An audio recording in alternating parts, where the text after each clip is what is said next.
All right, what's up, college baseball fans? Welcome to another episode of the 11.7 podcast. This time it is live on Twitter and on YouTube. We're going to see some people probably trickle in here on the live chat, but this will be submitted as a podcast after it's all done. It will also be on our YouTube channel for anybody that missed certain segments. You can go back in the archives on YouTube and find it. Joined by Jack and Dimitri today. Noah is out dancing on the dance floor at a wedding. He tried to zoom in or I guess FaceTime us. It was way too loud and annoying. So no Noah today, which is fine. The premise of this show is going to be a ton of fun. So, like I said 4 or 5 days ago, we're going to go live almost every day. From here on out, from now until Omaha, to help push our big Omaha plans that haven't been officially released yet with Home Field Apparel. It's going to be sweet, and we're going to be doing live shows in Omaha with Home Field Apparel. So might as well get some reps in now on the live sticks. The premise of the show today, I think I just mentioned this, but we're going to go Field of 64, we're going to build one. We're also going to show off our website with the conference tournament starting up here in a couple days. Our website is freaking awesome when it comes to searching what conference tournament brackets look like. It'll update in real time. You'll be able to do all that. We also have a blind resume compare tool between teams that could be on the bubble. We'll show that off today with like hosting bubble, with at-large bubble. It'll be really cool to use. All of those are free on our website. And I see we have 30 people now live in the chat. Appreciate everybody for joining. What I was saying at the beginning of the show is, like, we're going to treat this exactly like a normal podcast that we usually put out on Sunday nights and Wednesday nights. So we're not going to be interacting as much with the chat. Now, of course, if like somebody spends money and uses a super chat, like, we will read that.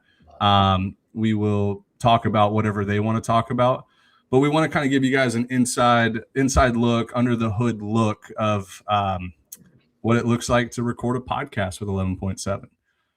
So it's going to be a lot of fun. This might last 2.5 hours. It might last 4 hours. I have no idea. That's our first true live show for a podcast.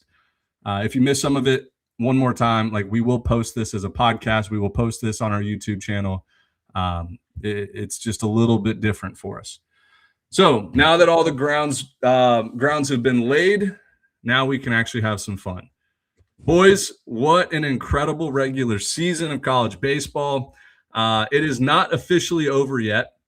We have one more regular season game tomorrow, Sunday, and that is it's going to be hosted in Louisville, Kentucky, for the all-awaited match of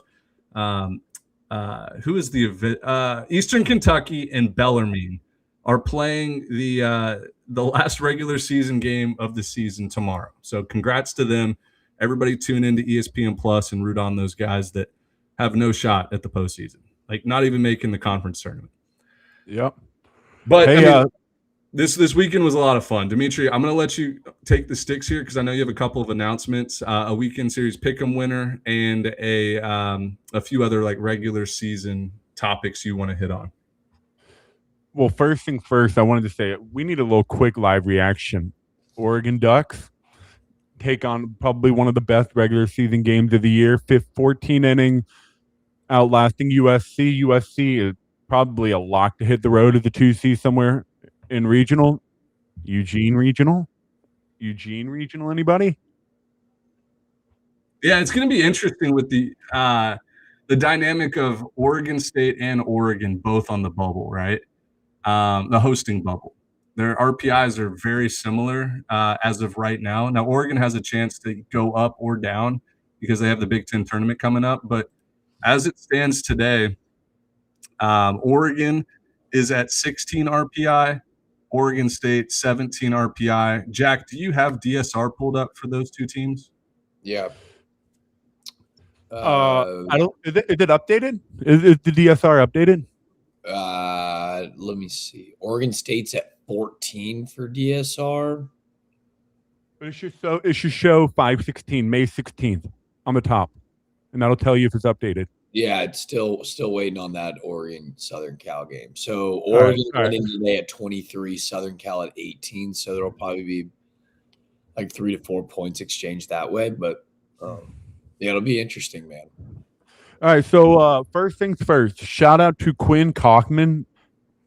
Apologies if I don't pronounce your name right. I don't pronounce anybody's name right, apparently.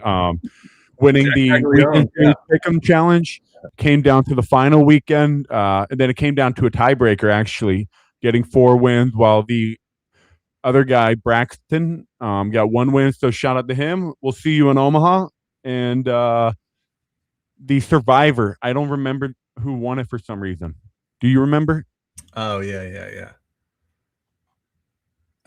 It's in my DMs, and I think I have his phone number. I'll find it later. But we gave him a shout out like 4 weeks ago whenever he won it. Yeah, he won it a long time ago. But yeah, guys, what do we think on this final day? Lincoln, Nebraska, Husker. I think they're the regional lock, in my opinion. Some people disagree, but I'm like, I don't see it. They're a lock, in my I think opinion. 100% Nebraska is getting a regional. It makes just too much sense. It's a middle of the country with a huge fan base and a hungry fan base, a stadium that's beautiful, that rarely gets shown off. And I don't know. I think it's just going to be perfect for the sport of college baseball to get a powerhouse like Nebraska finally back in the mix. I think it makes a ton of sense. They won 41 games this year and never got swept, right? Wasn't that what you said, Dimitri? Like they played everybody good. They didn't really have a down weekend. Just, I don't know. I think the Huskers are in a great spot to host. I think they'll have a really good showing in the Big You know, Ten. they did get swept. They got swept by Ohio State. I'm an idiot. Yeah, The hottest team in baseball right now. We should talk about the fighting Justin Hares, though, huh? Because it feels like Nebraska, it's like a crash course with them and UCLA in the Big Ten championship based off last year's game. But that place was rocking. Is anybody in the Big Ten want to face Ohio State right now after what they just did to Michigan in their last 3 weeks of the season? Holy shit! They won 8 out of 9 to wrap up Big Ten play. They're going to be the 6th seed there, and the path is not terrible. Now, it sucks because in the Big Ten tournament, the top 4 seeds get ultimately like a double or triple bye because there's like 2 pods of 4. There's a double elimination system, and then you move on to play either the 1, 2, 3, or 4. It's kind of a mess, but yeah, I mean, I think Ohio State right now is definitely one of those teams where we can look back a week from now and be like, yep, they won the Big Ten tournament. Of course they did. Yeah. Like they're just rolling, scoring a ton of runs. Shout out Justin Hare, man. Yeah. Shout out Justin Hare, man. The guy they came into the season. I talked to them at the ABCA weekend because obviously we were in Columbus for that. Their goal was 26 wins. Last year they won 13 games, 5-25 in the Big Ten. This year their goal was to win 26 games. Show the administration, show the AD we are making progress. We doubled our win total, and they blew through it. They blew past it. They're going to probably get 30 wins. I think they're at 29 right now. If they win 23, and they went 18-12 in conference. Yeah, 18-12 in conference. So including a sweep over the Huskers. Yeah, well, and like this, I want to build on this point of talking about Ohio State, and we are probably one of the biggest advocates in college baseball of like, go get your head coach. The head coach means everything to a program. Everything falls in line. The head coach, if he's good, he'll have a great staff. He'll be good at recruiting, and he'll be good at doing everything off the field. Everything from shaking hands with donors to getting administration behind the program, getting whatever he wants. I'll tell you another guy. David Pierce from Rice just had one of the biggest turnarounds I've ever seen with a Rice program in the gutter for the last decade plus. 34-22, 16-11 in the American, and playing some of the best baseball of the season right now. Like he took over halfway through last year, and you could kind of see the turning point. But this year, I mean, they got swept by USC the second weekend of the season, but every game was close. And then they get into American athletic play, and finish in third place. They have the 3 seed behind UTSA and East Carolina. So watch out for the Rice Owls. Like this program might be all the way back. You know what I think about the American right now? Besides, I think it was kind of a down year. Charlotte disappointed, South Florida disappointed. But you know what? UTSA soiled a conference title outright to an East Carolina team that was probably one of their worst seasons they've had in the past 10 years. This is one of the worst seasons East Carolina's had, and they are still co-champions. So whatever you want to say about Cliff Godwin, oh, he's not the man, oh, he complains about things, the guy just wins.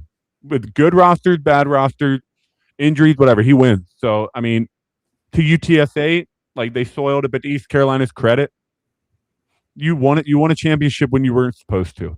And they lost their horse. Like I understand, Gavin Van Kempen was kind of emerging as like this Trey Savage 2.0, like a very similar delivery. The stuff was nasty. The strikeout numbers through the roof. Like he goes down with Tommy John, and feels like the world is caving in Greenville, and they just still find a way to win baseball games. It's nuts. Yeah. Hey, Sunbelt. Louisiana takes down Coastal. Hands Southern Miss their Sun Belt title that they did not get last year. Hey, I want to point out something. We didn't tweet about it. People were getting mad at us, but Matt Russo hit a walk-off run rule bomb against Georgia Southern, one of the worst teams in the country this year, actually. But walk-off bomb, run rule, Georgia Southern get their 40th win for the 10th straight year and win the Sun Belt regular season title. So that's an awesome moment. A decade of 40-plus wins is the only team in the country to do it. 40 wins is a lot, bro. I remember when we were at Mercer, when Dimitri and I were at Mercer, we went 7 years or 8 years of 35-plus wins, and it was the fourth or fifth longest active in the country behind like Vanderbilt and Dallas Baptist and a few others. Adding 5 more wins a year that's tough to find. And it's not like Southern Miss is scheduling easy. Like they freaking opened up with Santa Barbara. They've had some good teams come through. They play a powerful midweek. Yeah, caps off to the Golden Eagles. Like 22-8. There was a point in the season where Dimitri and I were arguing: is Southern Miss in trouble, or do they need to be careful? And since then, I think they've rattled off like 15 out of 16 or something crazy like that. I told you they were just fine. It's a 56. And you know what I learned a lot about this year? It was after April 14th when they lost a midweek to Ole Miss after losing 2 out of 3 to Louisiana. I was like, hey, are they in trouble? Like, or do they need careful? They go sweep Texas State, beat Tulane in the midweek, 2 out of 3 at South Al, sweep ULM, sweep at James Madison, sweep at Georgia Southern. So they were never in danger. They're the prime hot, cold, hot theory team. And if I'm living in Hattiesburg and I'm a Southern Miss fan, like go ahead and book your ticket to Omaha. This will finally be the year since 2009 where I think the Golden Eagles will be in Omaha. Ben, everything you touch goes to shit. Stop saying that. Stop saying that stuff. You can't keep doing that. I've actually been much better. The Ben Upton jinx hasn't been crazy this year. It's been so much better. It's because I counter it every time. I'm such a contrarian that I counter it, and it like doesn't work. I also, for those that are listening along, you probably know the bit and just the truth in reality of Ben's brother Will being like the ultimate Southern Miss, like diehard. Where are his vibes at? Because I feel like that's a pretty good picture to paint representing the rest of Southern Miss's fan base, because it feels like to your point, like this could be the team, but I don't think they're allowing themselves to get to that point yet. Here, Jack, you want to know and this goes for all the live viewers too. You want to know the vibes of my brother, Will Upton, class of 2019, Southern Miss baseball. He sent me a text, a group message text at 7 Eastern today and said, Who did? A belly flop contest at Little Woodrow's in Tomball. Okay. And he sends me a video. He came in dead last, but like that's the vibes. Like, let's see if I can play this video. Here we go. belly flop contest. What the That's hell how is that? That's how Southern Miss fans are feeling right now. They're entering belly flop contests. That's Dude, bad. unbelievable job. It's so. Hey, one more thing about he said he just turned it on. He just turned on this podcast. So welcome, Will. one more thing about the Sun Belt before we move on. Shout out to App State, number 3 seed in the Sun Belt tournament. What a year! They did not play much of the high end competition, but they sure did compete with Southern Miss and Coastal. And the reason why Southern Miss won their regular season title is because of that App State win against Coastal. That was the one win that kind of separated the two of them. Boys, is there a tournament next week that's got bigger implications on postseason play than the Sun Belt? Probably not. There's 4 or 5 teams that are like right there on the fringe. If they win 4 games, they could make a case to be an at-large. Texas So State who would it be? Texas State feels like they got to get to a semi or at least a final, probably a final. Texas State, Louisiana and Troy. The Cajuns are feeling frisky. Troy looks Blake Cavell, their preseason All-Americans, starting to look like that dude. He had 9 RBIs today, 2 grand slams, a double, all before the fourth inning. Don't count out South Alabama either. South Al's played all of those teams down to the wire too. It feels like out of that group of 4, that getting to a Sun Belt championship would significantly help their odds. It may be South Al having to win it. I don't know. That turn, the Biscuits are in for a treat, man. Montgomery's going to be booming. How great was that trip in 2024, Jack? All-timer. I mean, it was the best. Shout out to where was it, Montgomery? I think we ended up partying with South Al. Saw the double bus and then got to have a nightcap or 2 with the entire South Al senior class. Yeah. Shout out to Akio. Hey, so the Sun Belt's gonna have, I would argue, 3 teams on the bubble. Texas State, Louisiana, and Troy. There's only one team of those 3 that I think I'm just like, this team had what they need to get off that bubble into the at-large. Louisiana's got to win a series win over Coastal and Southern Miss. Damn. They've got 2 series wins over the 2 best team in the conference, and one of them is going to be hosting, and one of them is going to be on that hosting bubble, but not anymore. Coastal's going on the road. It feels like the Raging Cajuns play up to their competition this year. Like they have beaten some really good teams, and then they slip up randomly to teams that they should handle. Yeah. But it's a fun team. Hey, that weekend series, Coastal Louisiana, it was 1970s, 1980s MLB defense. Like they just 9 guys out there that can fly. They make the extraordinary play, and nobody could hit. Like a bunch of Vince Coleman's out there running around doing backflips. It was incredible to watch. Great change of pace. Let's do some Coastal talk really quick because I saw these guys all season long. I don't want to say playing with fire because they played in a lot of really close baseball games, but they just have this knack to win. They always find a way to win, and this weekend they ran into a really good ball club. And if you look at over the last 2 weeks, I know that fan base is maybe worried a little bit. A lot of people have some question marks around it. Cam Fluke looked really good on Friday, boys. Did you see how many scouts were there? It was crazy. And I'll tell you what, they stuck around because Darren Horn, who came in behind him, who is like this closer setup, he goes 4+, and he went 4 2/3. 5 shutout. It was 5 clean, so it was 4 and 5, hands it off. It's one of the most unique sliders in the entire sport with like his horizontal break, not to bore people. Anyways, he's a freak. This team is like, I don't want to say I feel more confident now that people are jumping off the bandwagon, but it makes me more excited to double my money on them. Like I'm all in.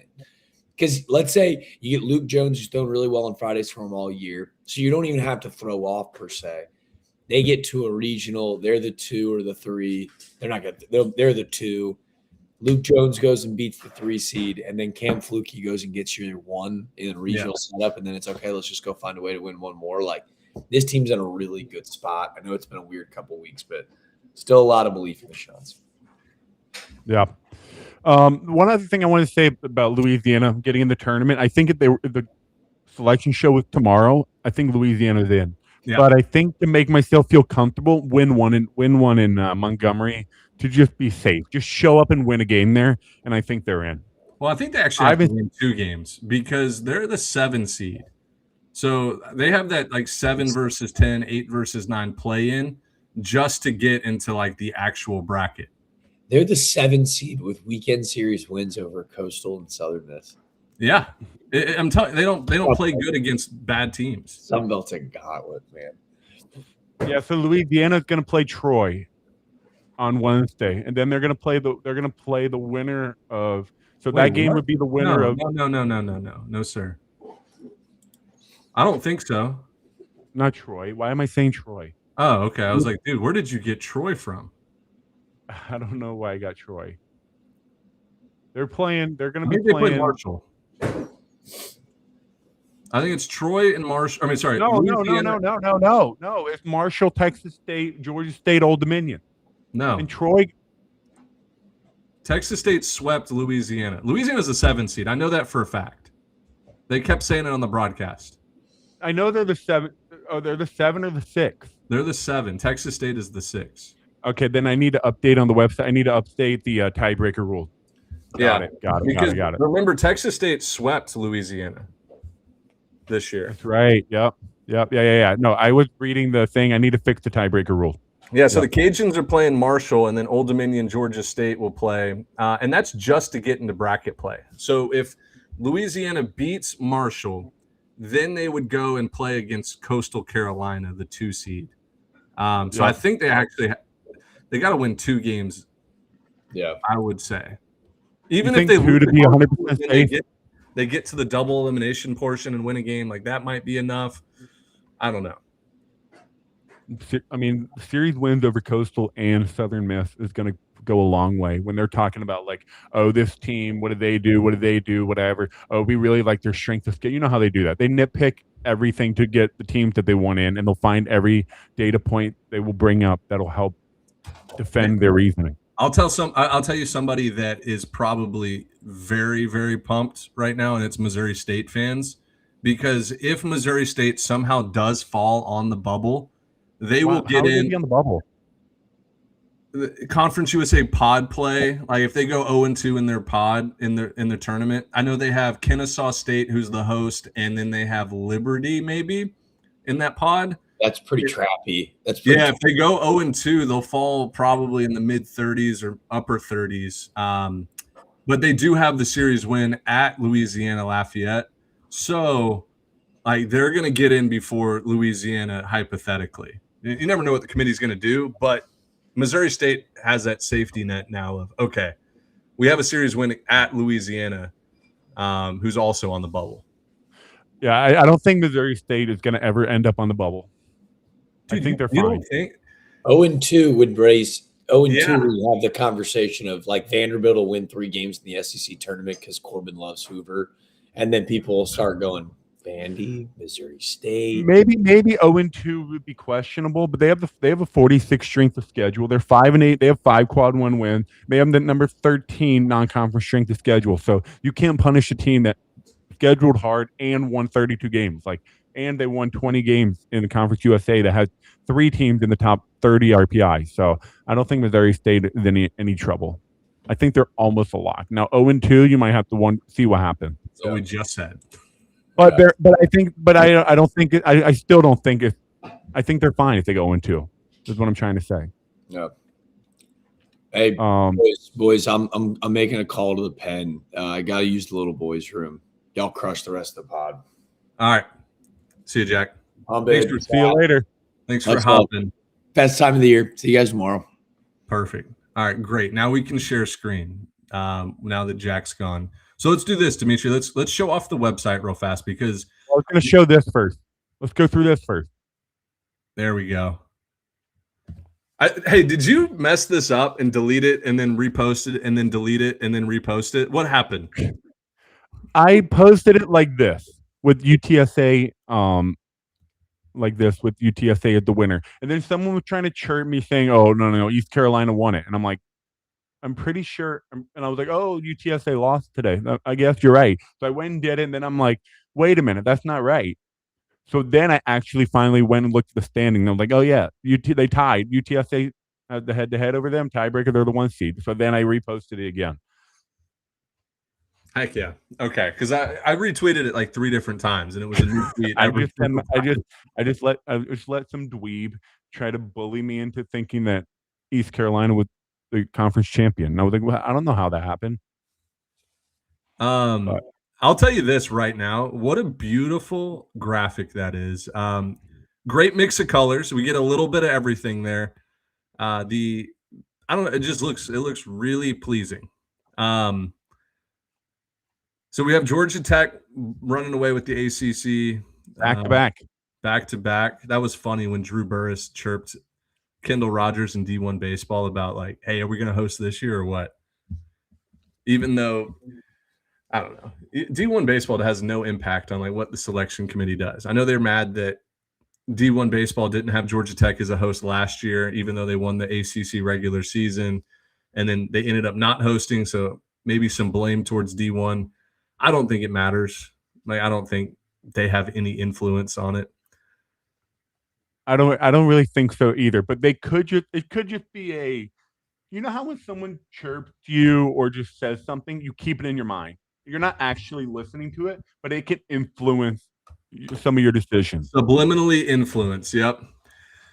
I'll say this, like, dude, a lot of these teams that won regular season conference champions, we were all over in the preseason. For example, like, I think a lot of us had High Point. I think, what was I going to say? You had Miami. I had Winthrop. I had Winthrop. You're right. But you had Miami, Ohio. I had Ryder. I had Mercer. No, we all had Kent. Somebody in our group had Miami. Maybe Jack. Maybe Jack. I had Tarleton, like Bethune-Cookman, Southern Miss. We're kind of all over the place. Now, the biggest surprise I want to talk about here they snuck up out of nowhere, and that's UIC. Illinois Chicago was never on my radar for the Missouri Valley Conference Championship. I thought it was a 2-man race between Indiana State and Murray State. Something happened with Indiana State this weekend because UIC came from like 2.5 games back to win it. Yeah, Indiana State, I think they lost 2 out of 3 to Belmont, who was 13 games under 500. Wow, and it slipped. UIC wins the outright Missouri Valley crown, and as we all know, there's going to be a Missouri Valley team in the Super Regionals. It's happened the last 4 years. This will make it 5. Hey, what do you think about Kevin Vance in San Diego State? That's what. Get your head coach, dude. Kevin Vance was always this guy that was rumored to get big head coaching jobs in the mid-major land. He excellent at Arizona. I mean, he coached that Arizona program to 2 Omaha appearances as a pitching coach. He goes and finds the school that he wants to go to, San Diego State. And he's from San Diego. Is he from San Diego? That makes sense. So almost like a dream school for him. And year 1, I think they had 30 transfers come in. 19. 19. Okay. I don't mean to keep correcting you here, but I was just like, no. I mean, we need factual information. I didn't look any of this up. It was just going off the dome. But yeah, a ton of transfers, and yeah, they hung on. They got hot in the middle of the year. They hung on towards the stretch. Washington State made a charge, but yeah, the Aztecs champions year 1. Big deal. I mean, look at Rice, look at San Diego State, look at Ohio State, and a couple other programs I'm forgetting, but head coaching matters. Go get your guy. If you have a gut feeling, if you're an AD listening to this, you have a gut feeling about a guy that you really want, go get him. All of these teams have amazing head coaches, by the way. So yeah, Binghamton wins, UTSA wins the American, and by the way, we can do co-champions, but I strongly believe in the number 1 seed is your champion. UTSA took the series against East Carolina, so they are the champion of the American. That's the way I feel. And if you want to be a co-champion advocate, go ahead and get the participation trophies out.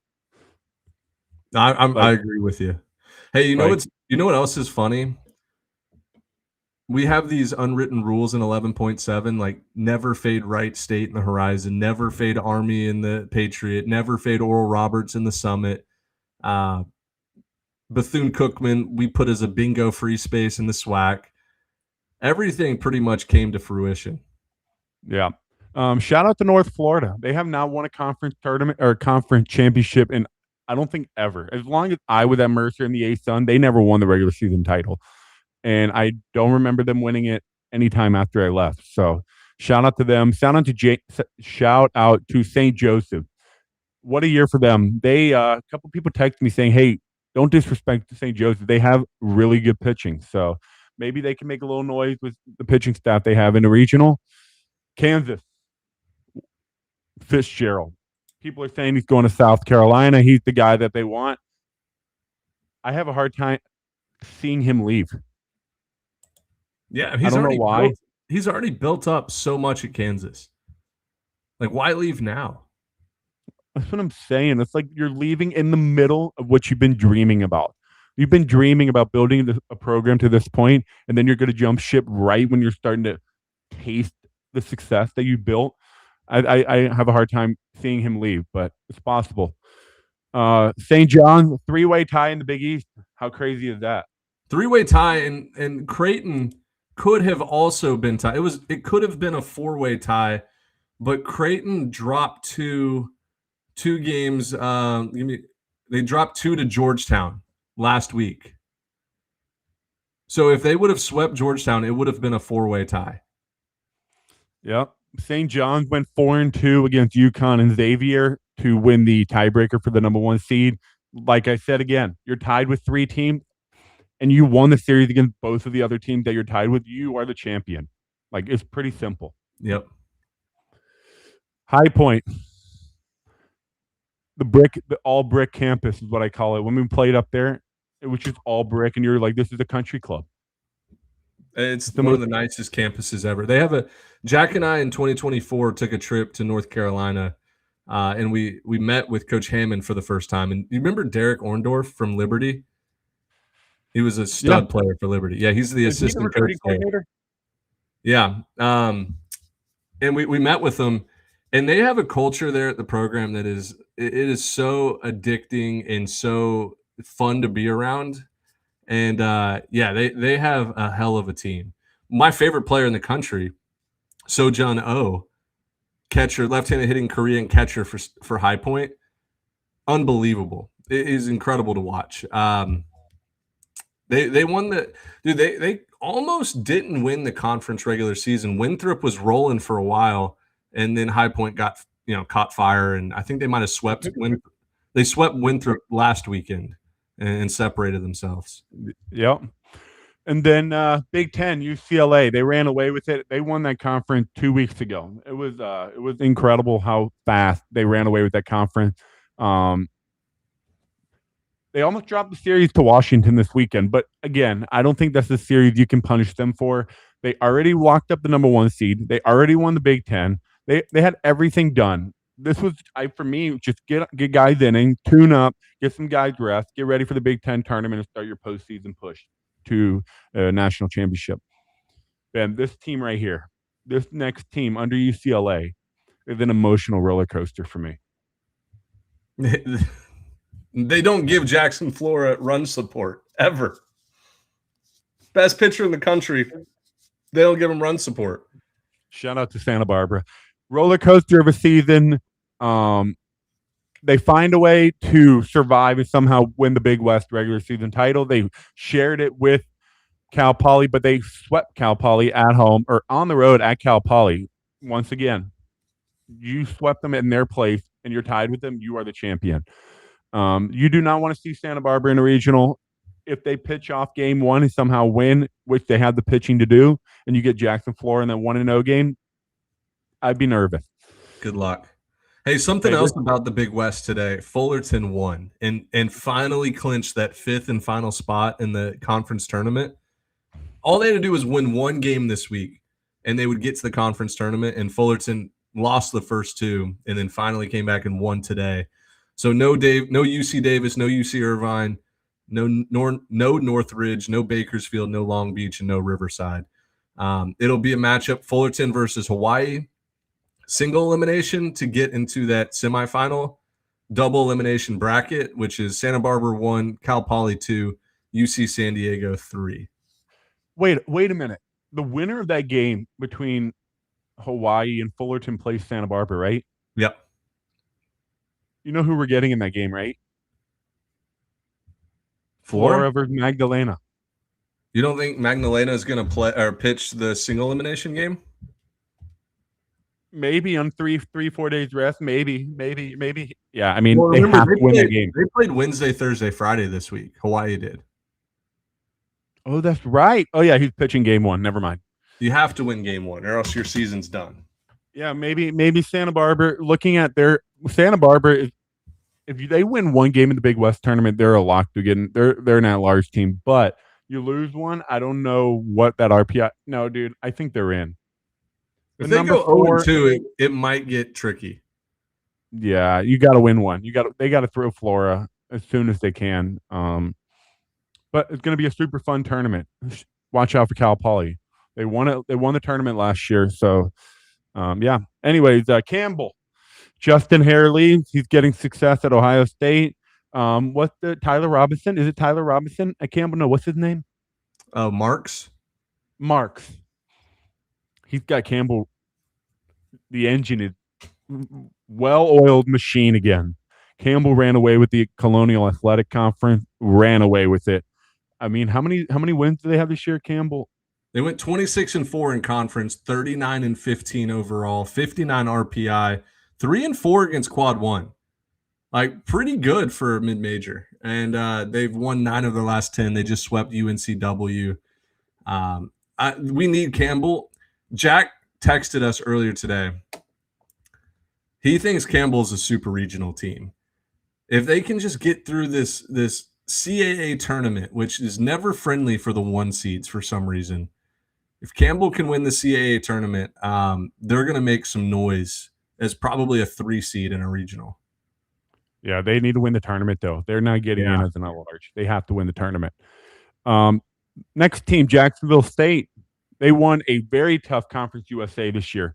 3 teams in the top 30, top 35, maybe in the RPI. Really tough year. Dallas Baptist and Louisiana Tech are the other 2 teams besides Missouri State and Liberty. I think this was probably the most tough mid-major conference this year. Yeah, I think it's better than the American. I really do think it was better than the American. Better than the American this year. And I mean, top to bottom, I still like the Sun Belt, but those top, let's call it 5 teams. Who would you take? Top 5 in the Sun Belt, top 5 in Conference USA? Conference USA. I mean, Southern Miss is the best team. Coastal and Jacksonville State are probably pretty similar. Liberty versus who's the 3 seed? South Al? App State. Taking Liberty. Missouri State versus App State or South Al. I'll probably take Missouri State. Louisiana Tech versus Troy or Texas State. I don't know. It's pretty even. I think Conference USA has a slight edge, in my opinion. That top 5, maybe. I don't know. Overall, it's not even close. So, if you were paying attention to the scoreboards today, New Mexico State and FIU play their final game of the season. They're not making the Conference USA tournament. It was 30-21. They both have a combined maybe 15, 20 wins on the season. So, yeah, it tells you the bottom of the Conference USA is not even close to the Sun Belt. Yeah. So, Rule 69, don't fade Rice State in the horizon. They win it again for the 100th millionth time. Yeah, it honestly wasn't that big of usually Wright State will go 19-2 or 18-3 in conference play. They went 17-7 this year. Milwaukee, Northern Kentucky both kind of gave them a run for their money. They won the league by 3 games, which isn't a ton. Still they win. Even on a down year, they still win. Yeah. Don't forget Rice State played really well this year. They got a win at Georgia. They salvaged the series finale opening weekend. They have a couple other good wins this year, but I think overall, did they win a series against Campbell? No, I think they lost to Charlotte. They lost to Campbell. Yeah, they lost to. No. They won a series at Campbell. One at Campbell, but they got swept by Charlotte or something, right? Yeah, and they also want, dude.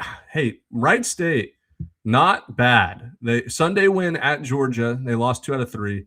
They got swept at Charlotte, but they went into extra innings in one game. They beat Kent State midweek. Then they go and win 2 out of 3 at Campbell, and then they win Sunday at Tennessee. Like that was a That's great way to right. start the year.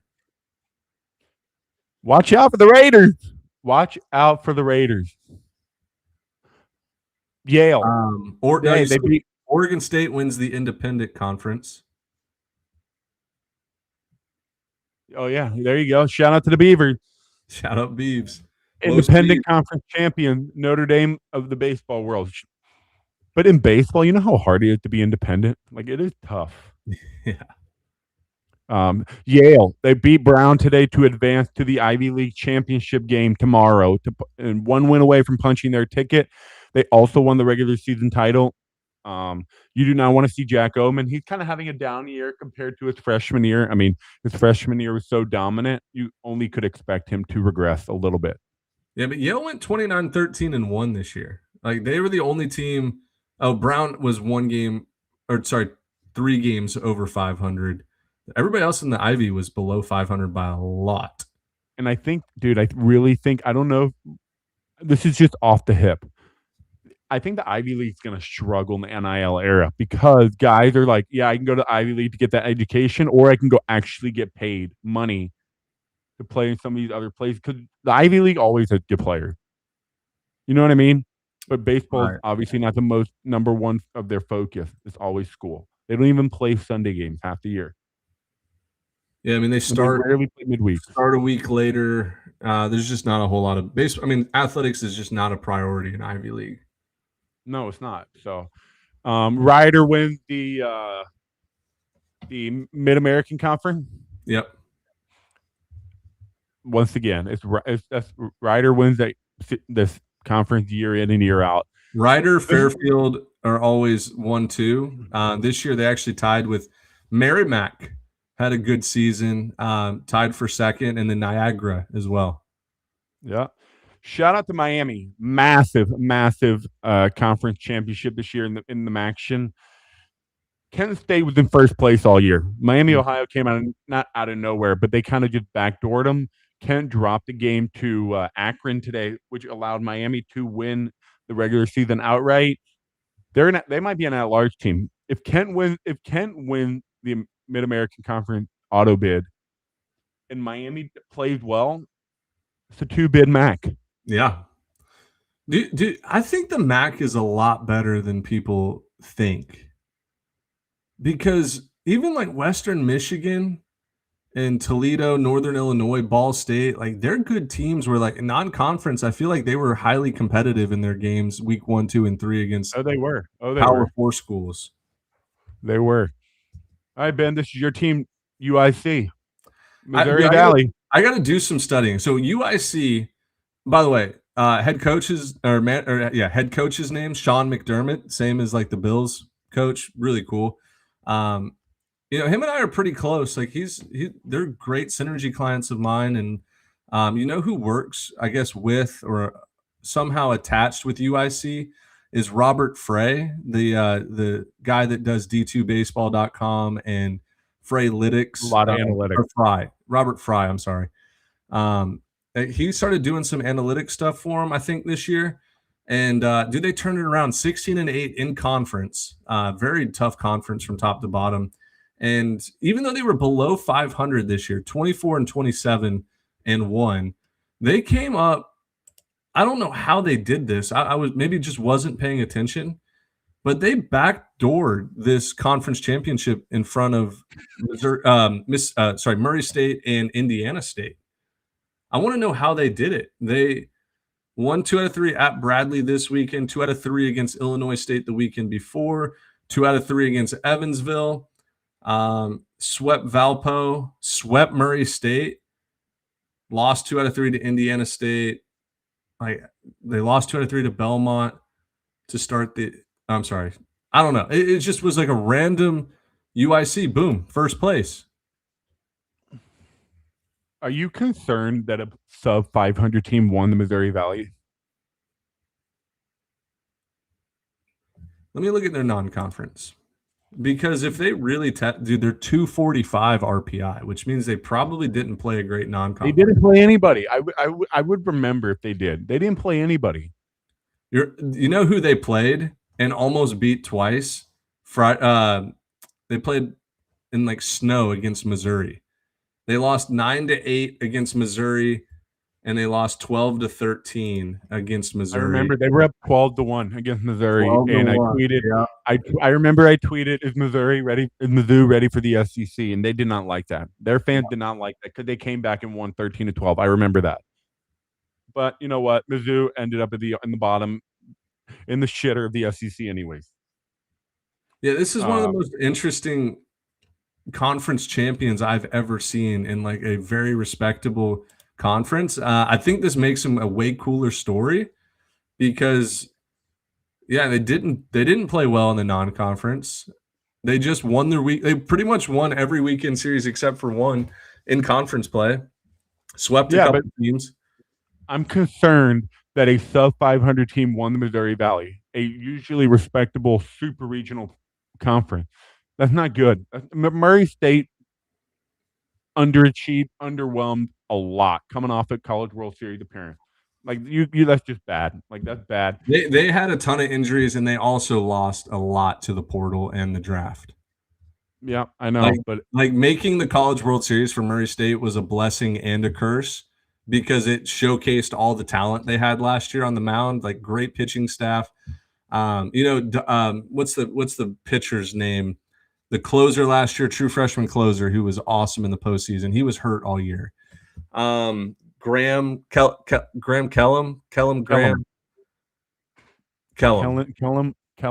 Kellum. I don't know. He was hurt all year, so he didn't pitch for him, which was a big blow. I don't know, dude. But like honestly, whoever wins this conference tournament feels like they're going to play well in regionals. I don't think this year. I'm pretty confident it's not going to happen. Like I'm really disappointed that a sub 500 team won the regular season title. I don't like that. How good was Evansville in 2024? They were good. They were good. I remember they were great in the postseason. They were good. And then Indiana State was always excellent. Dallas Baptist was always really good. You're right. This might be it might be a really down year for the Missouri Valley. San Diego State, we already talked about them. Shout out Kevin Vance and the Aztecs. Would love to see San Diego State make a regional again. I would love to see that. Long Island went the worst conference in America in a absolute shootout of a weekend with Fairleigh Dickinson this weekend. If you have been keeping up with us, we talked about Fairleigh Dickinson's field, 350 to Des Center, absolute bambok. Long Island went down like 12-2 in a game. They came back and won. Today, Fairleigh Dickinson won like a 22-12 win or something like that to salvage the finale. Worst conference in America. The shout out to the Sharks.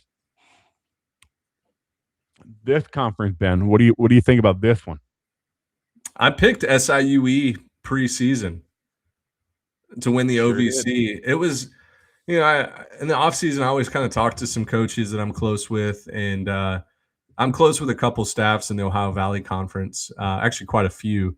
And I'm always like trying to feel out like, hey, who do you think is going to win the league? Like, what do you think? You like your chances?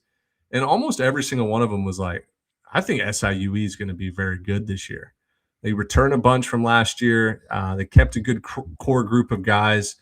And I think they tied for the conference regular season last year, if I'm not mistaken. It was kind of a slow start for the Cougars, but then they heated up and they're 9-1 in their last 10 games, and that includes a loss today. So coming into today, they were on a 9-game winning streak. I think they're a very dangerous team. I got to watch them when they played at Eastern Illinois last weekend. I was watching them on ESPN Plus. They just got big dudes, like big, strong dudes, athletic. Now, I think it's going to be a test in the OVC tournament because going down the list, SIUE is really good. SEMO is really good. 38 RPI SEMO comes in second. Eastern Illinois ties with SEMO, and then Little Rock, from their magical run last year, they returned a bunch of guys. They finished in fourth. I think those four teams could all win this conference tournament. Shout out to Little Rock because they were a sub 500 team a year ago, and they won 30 games this year. Like that's a massive improvement, a lot of momentum for them. So, and I think they're getting a new stadium built in the next couple years. So, trending up program in the OVC for Little Rock. But yeah, SEMO, that's my team. I have the hat on right now. Shout out Red Hawks. Fun tournament, fun OVC tournament. I think it's going to come down to Eastern Illinois, SEMO, and SIUE. And I think say that. Hey, you say that, but who won the tournament last year?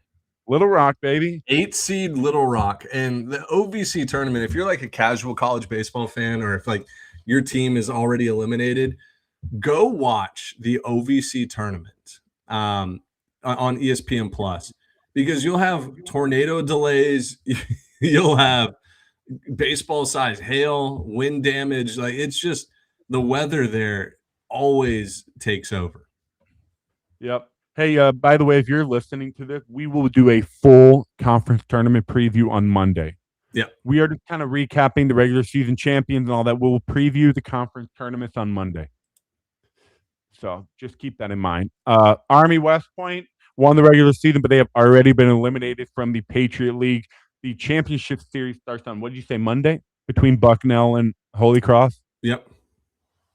All right. Hey, how about them Georgia Bulldogs, man? Just ran away with it. 11-4 in SEC road game. Just absolutely ran away with this conference. They had nothing to play for this weekend except for maybe, I don't know, national seed, whatever. At Auburn, took 2 out of 3. They won 2, game 3. I don't think they really cared. They had the series. They won the SEC regular season title. They have everything. This was a nothing game. Auburn blew them out today, but Wes Johnson, man, mad respect. I mean, is he going to get National Coach of the Year? Do you think he'll get Coach of the Year? Over Savage? I don't know.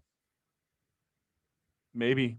I think Wes Johnson had my vote, maybe, but I don't know because we're going to come out with our National Coach of the Year, and I can't really give it away. It's true. I mean, we haven't made a decision yet either. Like, there's still like 3 or 4 coaches up in the air. Yep. But yeah, or is yours here? I mean, what a run for the Mercer Bears. What a run. I don't think I've ever pictured in my brain a 43-win regular season Mercer team winning the conference outright for the first time since my senior year, 2017. It's almost been a decade since they won a regular season SoCon championship. They've won 21 of the last 23 games or something like that, including a ranked win on the road at Georgia Tech this week. They basically are another team like Southern Miss that fit the hot, cold, hot theory, where they had a 14-game span where they went 5-9 in the middle of the season. They got swept by Oregon State. They got swept by Western Carolina, and like dropped a game to Tennessee Tech on Sunday, which they suck. Like it got ugly in the middle of the year. Outside of that 14-game stretch, they are 38-4. 38-4 outside of that 14-game stretch. The offense is incredible. They ride like 4 different pitchers. They don't have this dominant pitching staff, but they have probably 6 guys that I trust will go out there and get outs. That's my concern with this team. In a regional, that's my concern with Mercer. I don't think they can pitch their way out of a regional. They're going to have to hit their way through it. Mercer's problem is like they'll put up a 4 spot and then in the bottom half give up 3. And you're like, dude, come on, like put up a 0. Also, Mercer, the worst base running team in the country. I'm sure there's a stat out there. They make so many outs on the bases. Yeah, that's not good. And in a regional, that stuff gets exposed because you're not hitting against this kind of pitching. You're hitting high level pitching. You can't give away outs like that. So my concern with this team is pitching. So we'll see how they do in the SoCon tournament, but they are 99.9% locked as an at-large bid with a 26 RPI or something like that. 26 RPI. And so usually the bubble will land somewhere in the 40s. They're like high 30s. Yeah, they're like 160 or 170 points RPI points away from that. So like even if they go 0-2, and now if they go 0-2 in this conference tournament, like they're going to be in trouble, or at least it's not going to be comfortable. But if they go 1-2 or 2-2, They'll be fine. They'll be perfectly fine. Yep. Next team, Southeastern Louisiana. Actually, an hour ago, they forced a winner-take-all Hammond America bracket final to advance to the Southland Tournament Championship Series next weekend. They have to beat McNeese one more time tomorrow. Yep. And on the other side, who is on the other side? Lamar beat Stephen F. Austin 4-2 tonight, so they play a winner-take-all tomorrow. With Stephen F. Austin, too. Yep. So we got two winner-take-all bracket finals in the Southland. Both teams will meet in a 3-game championship series next weekend for the Southland. Yep. Sunbelt, Southern Miss. We already talked about them a ton. It came down to today, Coastal losing to Louisiana and Southern Miss taking Game 3 to sweep Georgia Southern. Matt Russo, walk-off run rule bomb to get their 40th win of the season for 10 straight years and win the regular season Fun Belt title. Shout out to the Eagles. Shout out Ostrander. What a year for them. Yeah, I think Ostrander is going to get my vote for mid-major coach of the year. He's a wizard, man. So good. The wizard. Pete Taylor magic. Bethune, here you go. Floor is yours again. You are the Johnny Hernandez truther. Yeah, I mean, we projected it before the season. Bethune was the most talented team in the conference, I think, by far. Now, they only won the league by 1 game because Florida A&M went on a tear to end the year. They're on Florida A&M's on a 6-game winning streak right now. But Bethune handled Florida A&M in the weekend series. They won 2 out of 3 in the Rattler Dome on the road. But the thing with the SWAC tournament, where it gets tricky, is it is a traditional 1 versus 8, 2 versus 7, 3, 6, 4, 5. So everybody's, and this is not a at-large conference at all. You have to win the conference tournament, and everybody starts with an 0-0 record. So if you slip up early, like, good luck battling through the losers bracket. It's going to be real tough with some of these teams not having a ton of pitching depth.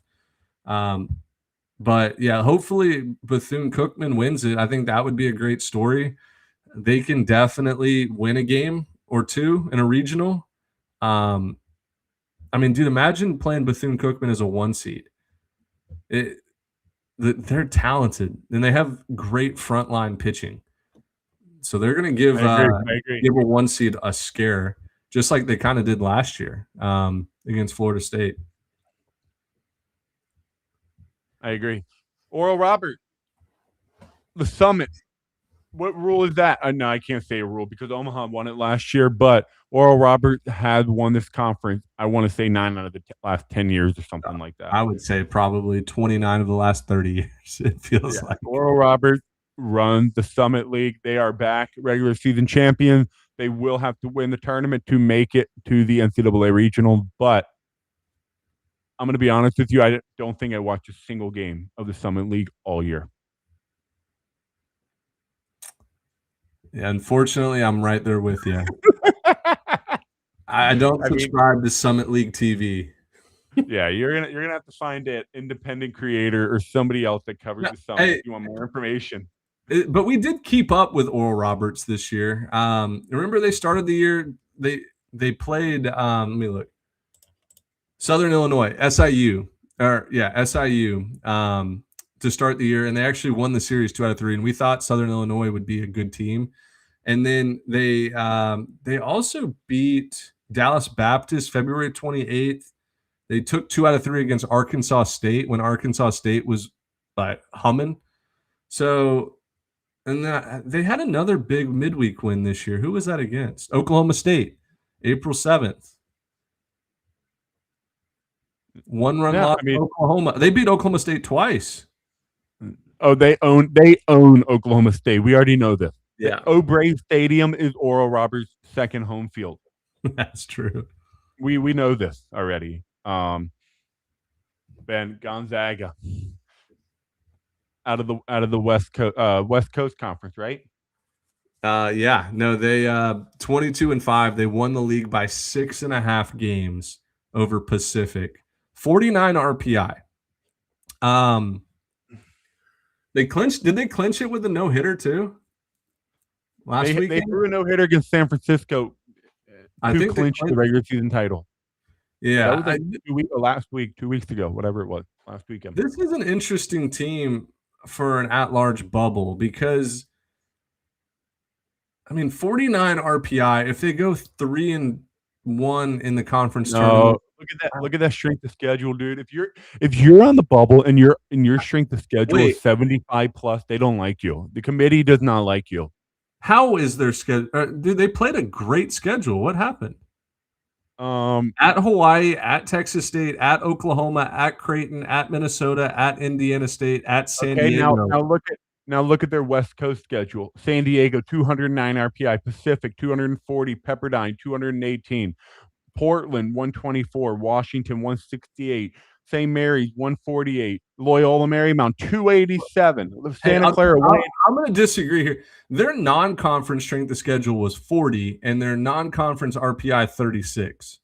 Yeah, and then look at that: San Francisco 233, Seattle 253. They played 1, 2, But 3, but my point 4, is 5, 6 series with teams over 200 RPI. Like that's not horrific. their fault, though. Those are conference series. It's not their fault, but it's the reality of the reality. The committee does I not care. I think the committee would look more at like non-conference strength of schedule. Like, did they try to challenge themselves? That's what I would think. Like, you can't hold a team accountable for the conference they're in. That's a good point. But at the end of the day, if you're a mid-major and you're in these conferences, you have to literally run the table and be almost perfect. They did. They went 22-5 and won the league by 6.5 games. I think Gonzaga is more live than we think. And they're a West Coast team, which like the committee always seems to put those West Coast at-large teams in just to like spread the map around. Like they would be a perfect 3 seed at Oregon, you know? I'm a Gonzaga advocate. They can really pitch. I like them. I think they're a good team. Hey, we haven't been reading the chat much, Josh Depends, but I am going to bring up your comment in 1 second. Let me finish this last one, Ben. Last one. This is your squad here in the Western Athletic. Picked Tarleton preseason, and I got laughed at by you and Noah and Jack.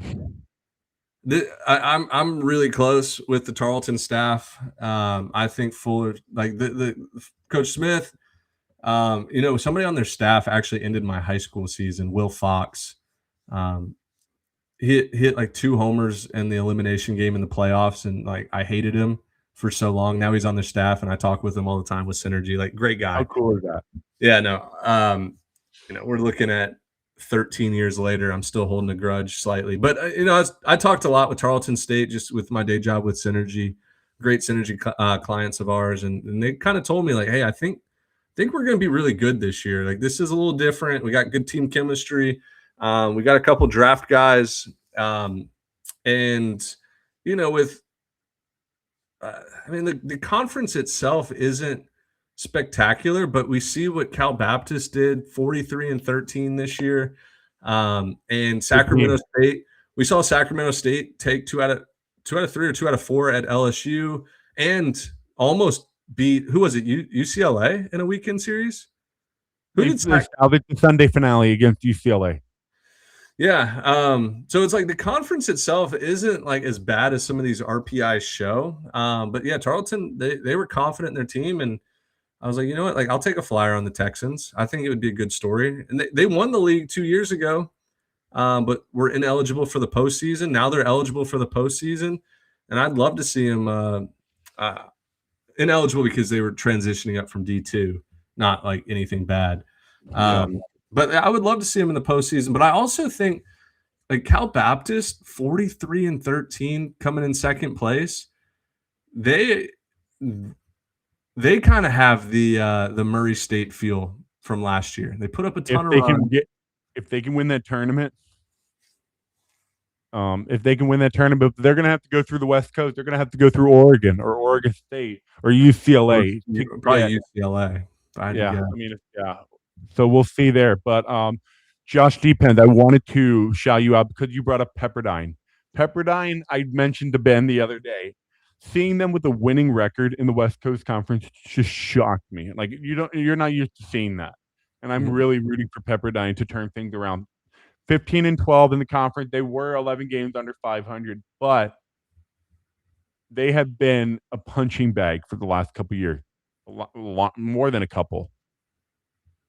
Yeah, no, I mean Tyler Latore is he's former big leaguer, former Team Italy guy, Dimitri. He's a great coach. He won a lot Division II level. I forget what school he was at in D2 in California, but he got hired a couple years ago. And yeah, I mean, I'm telling you, it's so important to find a head coach that can win because they will always win. It feels like. Yeah. So Pepperdine does need to win again. That's another team that would be so much fun to follow if they were having success. So, all right, Ben. So those are all the conference regular season champions. We will do a conference tournament preview on Monday. Yeah, we're gonna make picks, and depending on the seeds, that's how many points. So if you pick a 6 seed to win, and they win the tournament, you get 6 points. So it adds an extra wrinkle where you're not just gonna be throwing out 1 seeds and 2 seeds. You're gonna try to garner as many points. You go pick Vanderbilt, who's the 14th seed. 14 points is a ton. That'll probably win you the tournament or the contest that we have.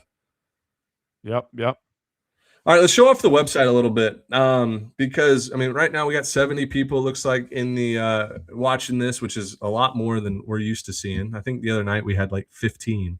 So we appreciate everybody for watching this live podcast here. We want to show you a few features on our website that are 100% free. You don't have to have an account. You can literally go to 11.7.com as Dimitri's sharing his screen here. And under the college baseball tab, you'll see RPI rankings, which are live, up to date. Go back to the that drop down, mid-major power rankings, field of 64 projector. Go back to the drop down, Dimitri. The what? You can go see conference tournament brackets, conference standings. Everything is right there. And the conference tournament bracket will update in real time as well. So, for example, the ACC here, NC State versus Duke is that 10 a.m. Eastern time. Round 1 matchup on Tuesday. Stanford Cal traveling 3,000 miles. How funny is that? 3,000 miles to play an elimination game is hilarious. And by the way, I need to update this.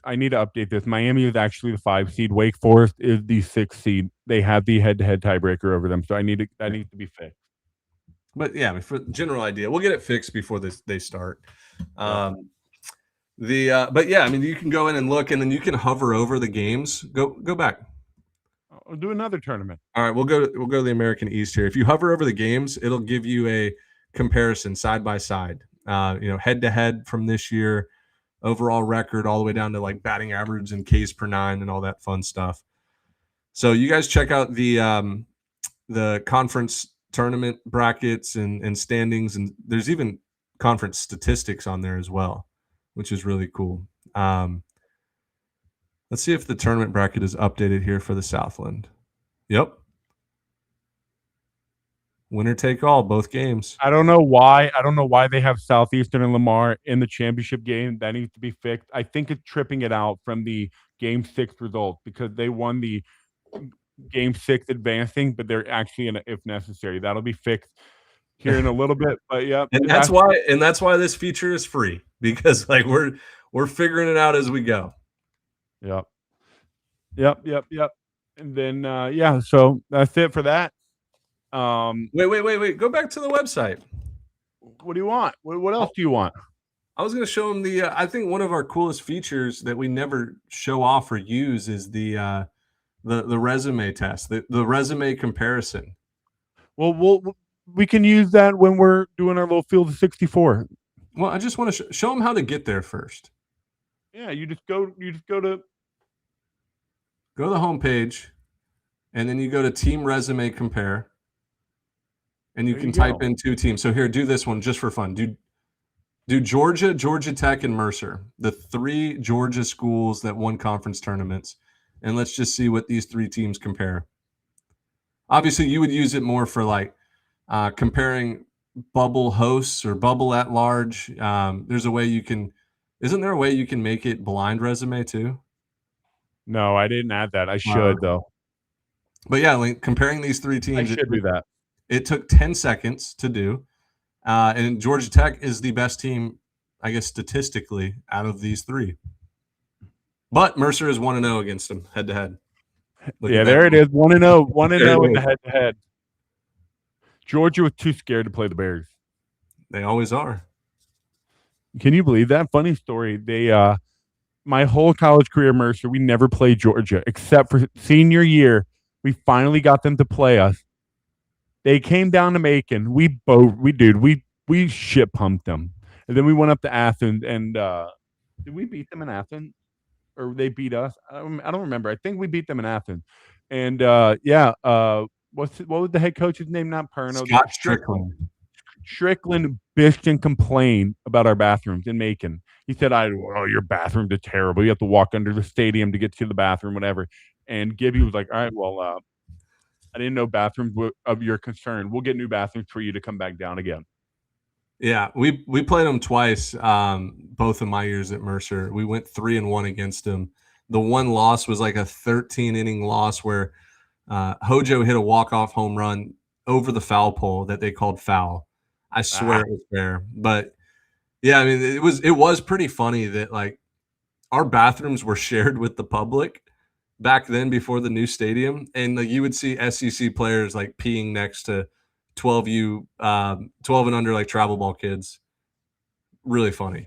Really funny. It is funny. It is funny. Yep, check that feature out if you want to compare some team resumes statistically, resume, quad one, whatever it is. So that's that. They'll see more stuff of our website because we're gonna do our Field of 64, and this is where people are probably wanting to listen to what we think about bubble teams, our thoughts on the host, all that stuff. We will get into that now. All right, let's build a Field of 64 then. Here we go. So, are you sharing your screen or you want me to? You got it. Okay, cool. Perfect. Real fast, show them that you can, if you want just like a generic, our algorithm Field of 64. It updates in real time. It takes into consideration like a bunch of different factors. It will literally spit out the up-to-date Field of 64. So right now, it actually has Georgia Tech as the one overall national seed. So it's projecting Georgia Tech to, I guess, win the ACC tournament and maybe UCLA. Not necessarily. Their resume is just so good right now after shit pumping Boston College this weekend on the road. Yeah, dude, Boston College's RPI took a tumble. Did it? I wasn't really paying attention to it. I think they're down in the 30s now, and they were in like the low 20s for a little bit. They'll be fine. But yeah, I mean, if you want a generic one, it can spit out for you. But what we're going to do, it also allows you to do a custom Field of 64. We go scroll back up, last four in, first four out. So NC State, Raging Cajuns, Troy, and Kent State are the last four in. First four out, UTSA, Michigan, Pitt, and Texas State. Next four out, Cal, SEMO, Purdue, Cal Baptist. That's interesting. That is. So just so people know, DSR is baked into this. So the DSR ranking is in this projector. It is accounted for. So, dude, I have a feeling that DSR is going to be used a lot more than what the public thinks, because there's been a couple ADs that have been interviewed, and like I think Kansas State's AD was he's on the committee. He was interviewed somewhere that like he was talking about using DSR this year a little bit more heavily, and then same with Florida State's AD live interview during a game was talking about how they're going to value DSR this year. So I don't know if it's going to be strictly RPI like it usually is or not. No, I mean, yeah, at the end of the day, they're going to do what they want. The ADs are going to figure out what they want to do, but yeah, right now it's all projection. So we're gonna build our thing. So yeah, here we go. We're gonna build it. We're gonna discuss why we're picking teams where and all that good stuff. Let's do it. Who do you want as the one overall seed? I'm gonna give it to, I think UCLA. I think they deserve it too. Yeah. 2. I'll go Georgia Tech. Georgia Tech. 3. I'd go Probably North Carolina. North Carolina. I agree. 4. I personally think Georgia is going to end up there. I think Georgia will be like right here. But here's my question. Do they get the SEC regular season champ? Georgia, I know, what is Georgia's RPI right now? Let's see. Right now they are 14. Are they going to get in front of Carolina and get in the top 3? Or are they going to be a 4? I think 4 is fair enough. Yeah. Georgia. Hey, by the way, just because they dominate the SEC doesn't mean they should just be number 1, because they scheduled a very poor out-of-conference schedule, and they didn't dominate it. 245th non-conference strength of schedule out of 300. 245 right there. Yeah, not good. All right, number 5. What do you think? I'd probably go either Texas or Auburn. Texas or Auburn? Let's go Texas. I think I'm going Texas. Texas has the head-to-head over Auburn. Better conference record, everything. I mean, they're what are they? 2 games better in the SEC. Yeah, I'm going Texas here. All right. Number 6. I would say it's probably between Auburn and Florida State. What about Alabama? Could be Alabama. They swept Auburn. 18 SEC win. Number 6 RPI. I mean, I can pull up the. Let's see. I'll pull up DSR real fast. Yeah, I'll pull up the DSR so we can use that too. So Georgia's 4 DSR. I think that's perfect. Carolina, Georgia Tech, UCLA. Georgia 4 is perfect. Yep. Hey, and the softball committee almost went strictly DSR for the host. It was a little bit more RPI based for at large, but the softball committee did almost go straight down the list for DSR. All right. So we got Texas at 5, Auburn at 6, A&M 7, Florida State 8. Interesting. Auburn 3 on the RPI. So what do you want to do here? I would go Alabama here. Wow. I think I would stick with Auburn. I would go Auburn. Alabama's a 16 in the DSR. Was this updated May 15th? I have not given us the May 16th update yet.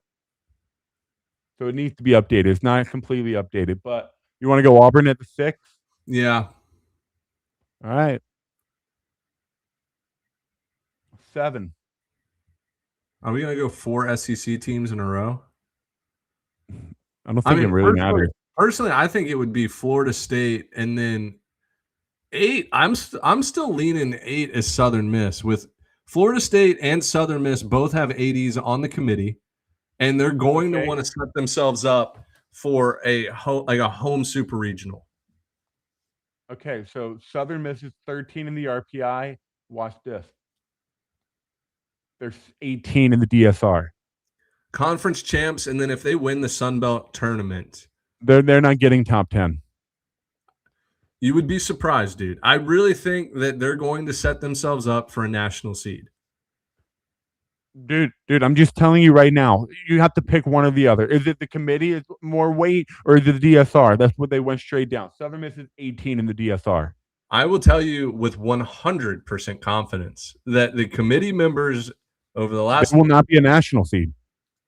All right, well, we don't have to put them in the national seed. I'm just stating my case. Somebody can clip this. If Southern Miss wins the Sun Belt tournament, they will be a national seed. I mean, I disagree, but hey. And I think Florida State too. I think Florida State is a national seed right now. All right. If they're the 8, if Florida State is the 8, I mean, who is the 7? Is it Florida? Is it Alabama? I mean, is it Alabama the national seed? Like, what are we doing here? Florida's the 12 DSR. Texas A&M 7. I mean, A&M probably a national seed. I would put Texas A&M here. What do you think? Yeah, I would lean A&M over Alabama right now. That's fine. And then 9?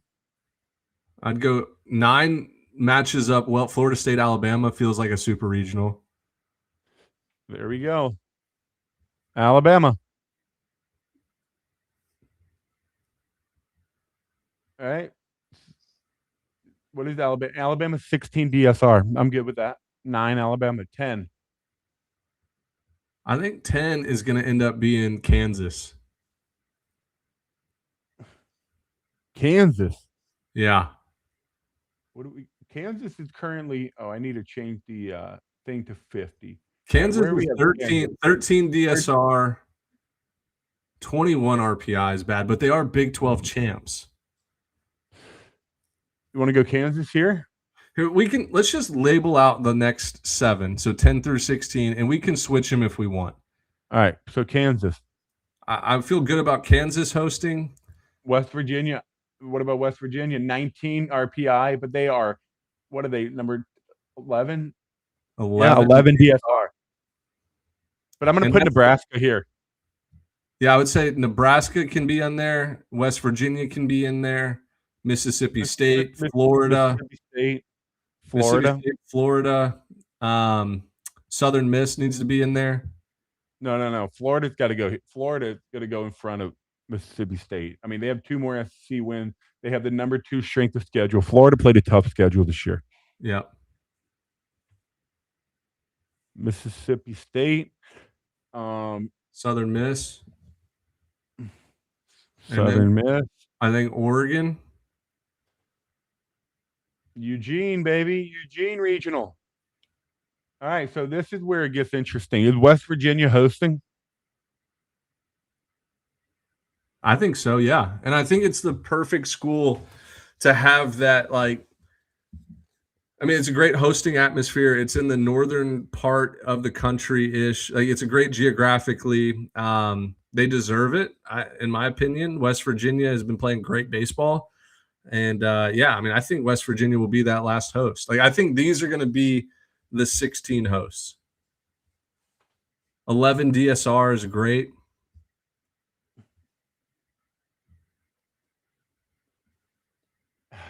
So I think it comes down to West Virginia. I mean, what is Wake? I mean, look at this. Wake Forest is what? What is Wake Forest? They're number 10 in the DSR. They're also in 6th place in the ACC, though. I mean, I know that's tough. That's really tough. Like, because if Wake Forest, West Virginia, West Virginia, Oregon State. But I have a hard time seeing Oregon. They get that series win. They have a series win over Nebraska, series win over USC. They won one. They avoided a sweep against UCLA. Hey, honestly, I'm out on I'm out on Wake Forest. Their conference series wins this year: Duke, Louisville, NC State, Pitt, Cal, Stanford. All right. None of them will be tournament teams. Yeah, none of them will be tournament teams. They played Siena and Davidson and Loyola Marymount in the non-conference. All right, so you want to go? Let's see. West Virginia's 11. They're 11. All right, how about we do this? What is Oregon in the DSR? Oregon is 23. All right, so we can go West Virginia here. And you think Oregon? I don't know if the committee would put 2 Big Ten teams scheduled for like a simulated super regional. Like Oregon, UCLA, do you think they match up again in a super, or do you think they're going to want to test both Big Ten teams? You know what I'm saying? Yep, I agree. UCLA, yeah, I don't see them matching. But at the same time, I could totally see it. West Coast and pair them up. No, but they don't usually do that, especially for SEC super regionals. You know what I'm saying? Like they're not going to put 2 Big Ten teams in a super regional together. I don't think they're going to pair them like that.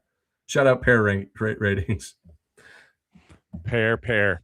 All right, so how would you do? I think what's going to happen is you're going to get probably, like I could see a Kansas or Nebraska or a West Virginia more in that 16 range? Kansas, Nebraska, West Virginia. All right. So if you want to go Flip West Virginia and Oregon. I think that's actually okay. I mean, but West Virginia is. I mean, I'm still new to the whole DSR thing, so it's weird taking it into account. But West Virginia is 11 DSR, and they have a road sweep at Kansas, who won the Big 12 outright. So, I mean, it's weird having them that far down, but that's fine. Maybe maybe we put Kansas at 16. I can see a Kansas UCLA Super matched up. But can you also see the Big 12 champion being the 16th seed? It was almost like that last year. TCU got snubbed. How about this? Someone just brought it up. Shout out to Josh D. Penn. We'll do a resume compare. Oh, I love between this. all three of them. This is how we use the resume compare. Kansas, West Virginia, and who else? Oregon.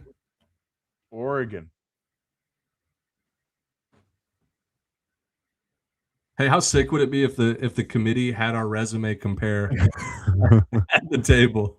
I pull up the 11.7 team resume compare. Look at that. Looks like West Virginia is the best team. So if we go here, let's say we do this. Nebraska here, West Virginia here, Oregon Kansas. here. Yep, Kansas at 16.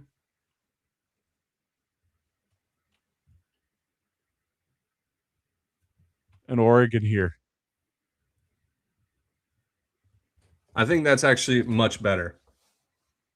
You like how that looks? Yeah, so we would have Kansas, UCLA paired up, Oregon, Georgia Tech, Southern Miss, North Carolina, Mississippi State, Georgia, Florida, Texas, Alabama, Florida State, Nebraska, Texas A&M, Auburn, West Virginia. That would be the Rob Childress Super Regional. Is there a way?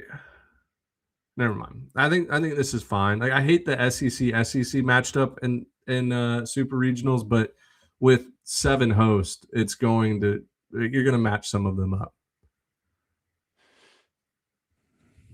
Yeah.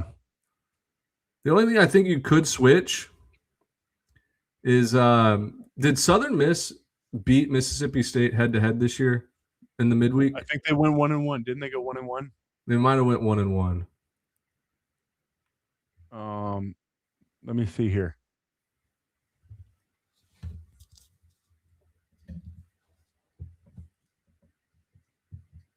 One and 0, 1-1. Yeah, 1-1. 1-1. Because if you switch Southern Miss and Georgia, here we'll do a resume. We'll do a resume compare here. USC, Kansas. This is for the chat.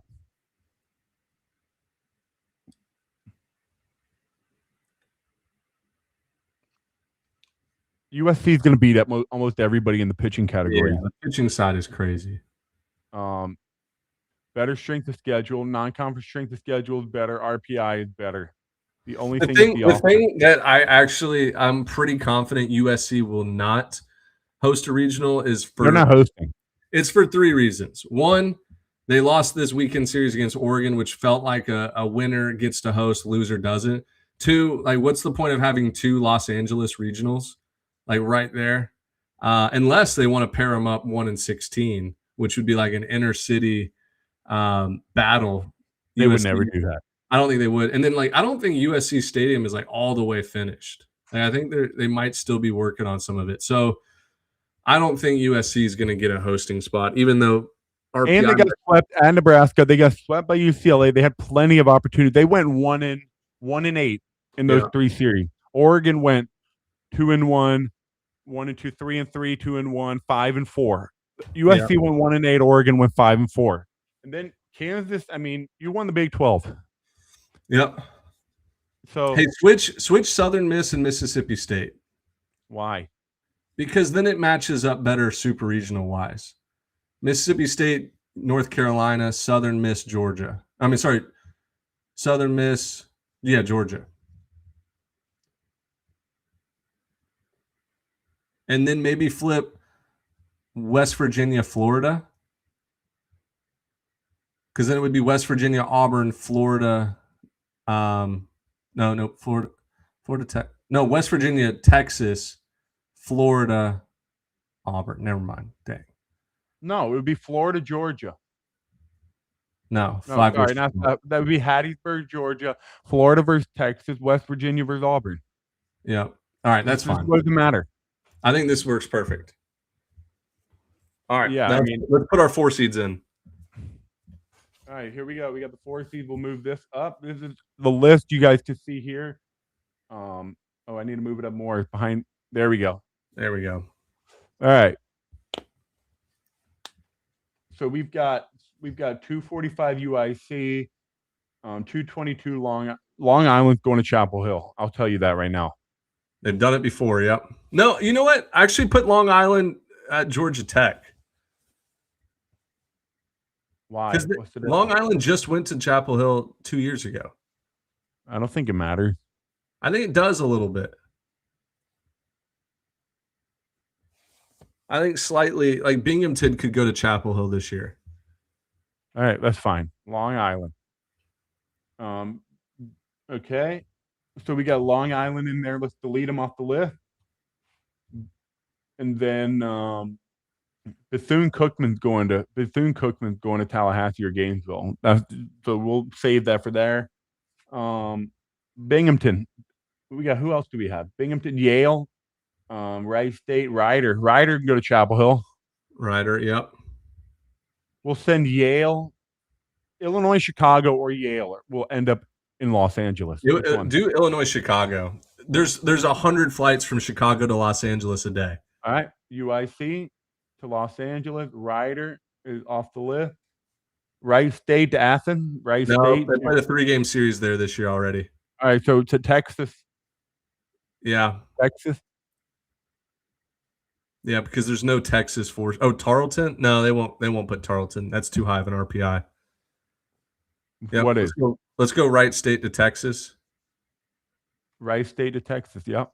Oral Roberts to Athens or Oral Roberts to Auburn, Texas A&M. Texas A&M or Nebraska. Okay, hold on. All right, yep, okay. Yale. We need to get Yale in there. Yale and Wright. Dude, Bucknell is going to Athens. Yep, agreed. All right, Bucknell to Athens. I can tell you right now, Sela is going to Hattiesburg. That's an hour and a half drive. Yep.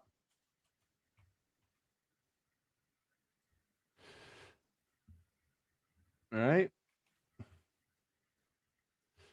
North Florida. So Bethune-Cookman in North Florida. It's literally a coin flip. They go to Tallahassee or Gainesville. Yeah, I would put Bethune at. Well, Bethune just went to Tallahassee last year, so flip them. All right, Bethune to Gainesville. Yep. North Florida to Tallahassee. You know what's funny? Bethune already beat Florida in a midweek this year too. Doesn't matter, dude. It doesn't matter. I know, but it's funny. Like they get a Friday now. You can take Wright State off. You have them at Texas. You can delete Wright State. Yep.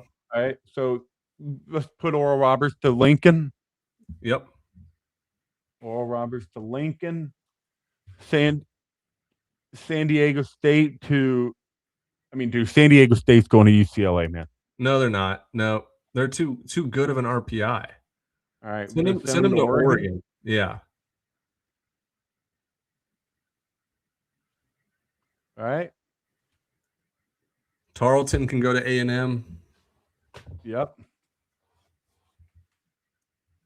Did we put Yale in yet? No, we have not. Send Yale to Auburn. Ivy League always goes to Auburn. Yeah, they do. They really do.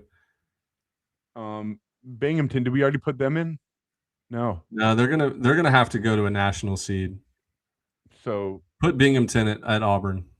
Binghamton to Auburn. Okay.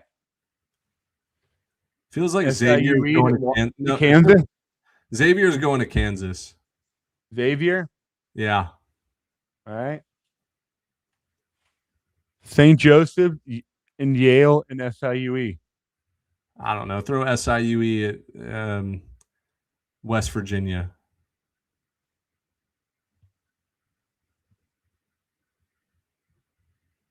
I mean, do you think that's within 400 miles? Let me look it up. Probably.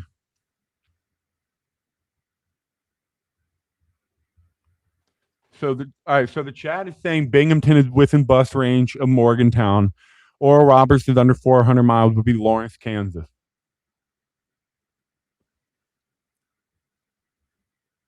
Where is St. Joseph's again? In New York? Philly. Philadelphia. That's right. Dude, they got to go to West Virginia, no? Hey, Edwardsville isn't that far from Morgantown. Where? Edwardsville? Never mind. It's 600 miles. I thought my eyes were messing up. All right, so SIUE would need to go to Kansas or something. SIUE is like basically a suburb of St. Louis. They're going to Kansas, no? Yeah, no doubt. SIUE to Kansas. All right, so yeah, St. Joseph to Morgantown, right? Or Xavier can go to Morgantown. That's really close. Cincy to Morgantown is not far at all. Yep. Do it. Dude, I think St. Joseph is going to Morgantown.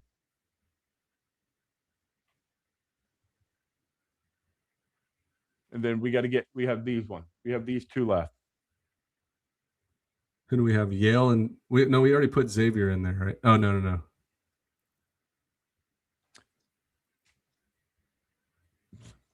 I don't know. Throw Xavier at Mississippi State and Yale at Alabama. That's what I was thinking too. Yep. Is there actually only 16? Yeah, that's right. Yep. Okay. But we still have a couple more AQs that we have to get in there that I did not put on the list. So so if you're looking at a projector, we still have Big South, which will be High Point. CAA was Campbell. Yep. Conference USA. Who are we going with there? Who are we going to win the automatic bid? Jacksonville State. Yeah. All right. Independent doesn't matter, or whatever. Okay, and then West Coast. You need to put Oregon State in there, so we don't forget them. They're not a host. We're not going to forget them. Okay, Oregon State, West Coast, Gonzaga, right? Yep. Mid-American, Miami, Ohio. Miami, Ohio. Is that it? Oh, SoCon, Mercer. UTSA or East Carolina. Yep. Which one do you want to go with? Who do you think wins that tournament? I mean, dude, honestly, I mean, East Carolina is going to probably get in no matter what. Why? They have a committee member, 46 RPI. We've seen committee members do nasty things. Nah, no way, dude. They're 3-7 quad one. They do have 44 strength of schedule. Dude, it doesn't matter. 2024, Kansas State, Coastal Carolina, and somebody else were all on the bubble, and they all got in without even last four in. It was automatic. So you want to just put East Carolina for the hell of it right here? Yeah, because then we can compare UTSA bubble a little bit more. All right, whatever. That's fine. All right, so we have American Athletic. We got them. Big South. We got High Point. Coastal Athletic. We got Campbell. Conference. You need Santa Barbara on there? Yep, Santa Barbara is the Big West. All right, so yep, we got them. Independent. We got them. Mid-American. We got Miami, Ohio. Southern. We got them. Mercer. Big West. We got Santa Barbara. West Coast. We got Gonzaga. You need Southeastern Louisiana. We already put them in. Hattiesburg. We did. Okay, I forgot we did that. Yep, we have them in already. You have Southern Miss. Right. Oh yeah, Southern Miss is on there. Dude, look at this. We already got them all. We got all I'm sorry. Go ahead. Yeah, we got all the checklist. Hey, you know how much faster this is going? No offense, but like Noah's not here. and Noah's brain works a little bit more analytical, and he would have spent 20 minutes arguing Alabama at 9 versus 7. Like, you know what I mean? It would have been a 20-minute segment on like where does Alabama fall between 9 and 7. Yeah. Yeah. I mean, when you look at Alabama's schedule, they have like what 6 wins against South Carolina and Vanderbilt. I mean, and Missouri. Yeah. So they're 8. They have 9 games against Vanderbilt, South Carolina, Missouri. Yeah. But anyways, okay. So we've got these teams. We'll start from the top, and we'll start getting these teams in. USC is going to be the first team off the board. Send them to Lawrence, Kansas. What? Send them to Kansas. Kansas? Yep. USC is in. Okay. Ole Miss. So Ole Miss is going to Southern Miss. Yeah, they are. But you want to rank the teams, or you want to just put them in? I think we can just put them in, and if we need to fiddle with it, we will. All right. Nope. Next one over. Southern Miss.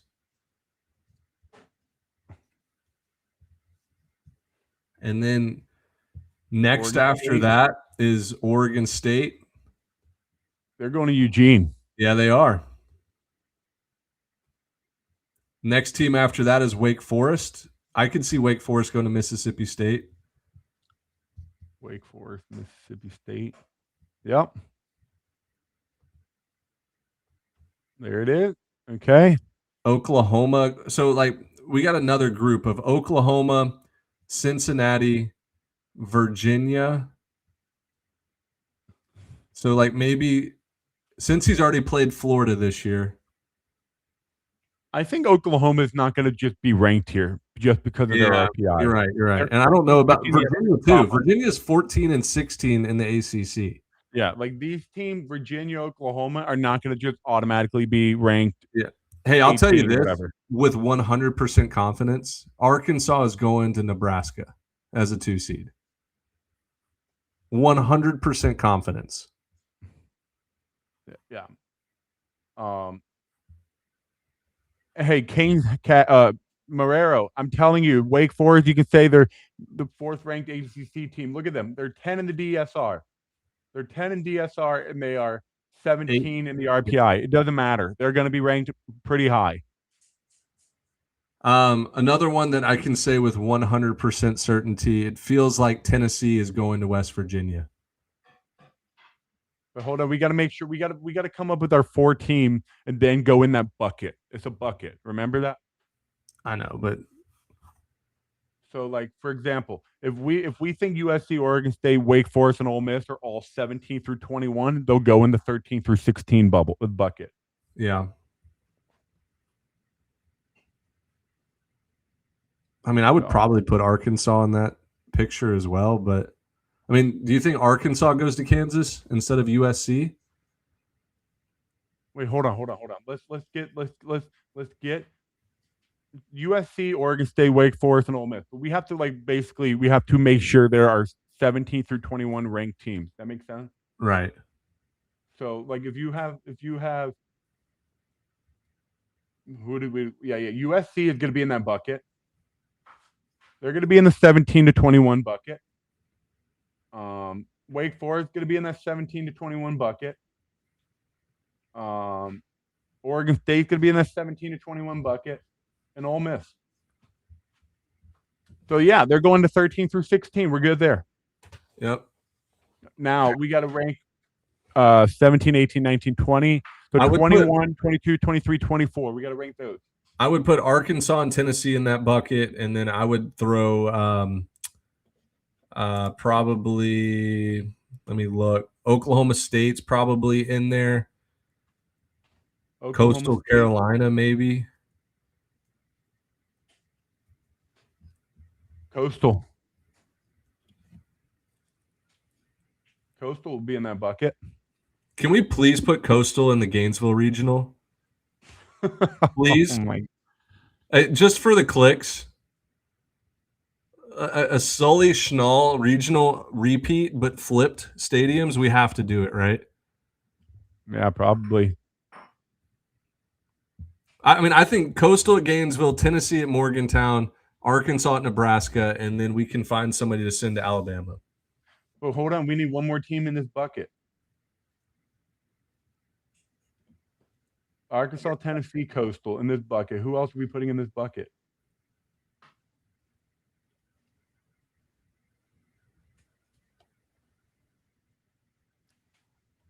That's where it gets tough. Got to make a tough decision. Cincinnati could be in that bucket. What's Cincinnati? Oklahoma State? Does Oklahoma State feel like they're in that bucket?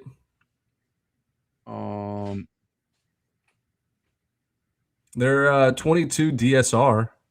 22 DSR.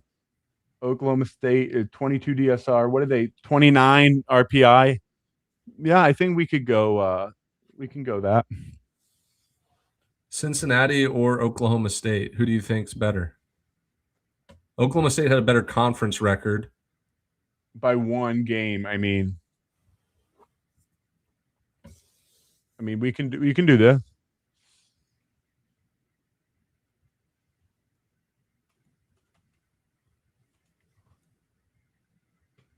You can do this.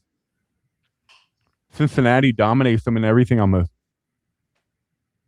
Who won head to head? They didn't play each other. Oh yeah. Oklahoma State swept them. Yeah, so put Oklahoma State in there. But that's the only thing that matters. Look at how drastic. I mean, 5 more quad one. Hold on. Look, 5 more quad one wins, 7 higher RPI, 14 spots higher in the SOS.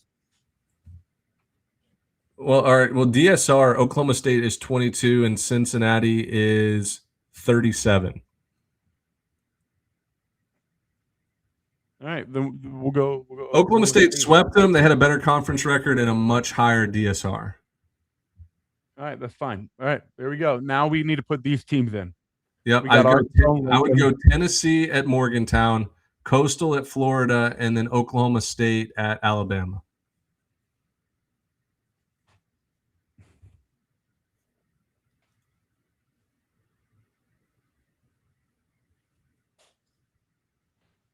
There you go. That looks beautiful right there. There you go. All right, so now we got to rank 25 through 28. We sure do. This is where I think teams like Virginia and Oklahoma probably fall in. UCF is another one.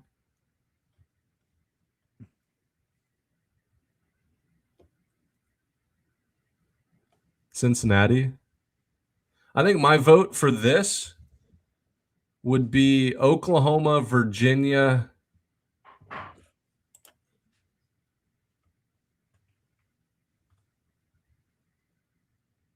Oklahoma, Virginia, Cincinnati for sure.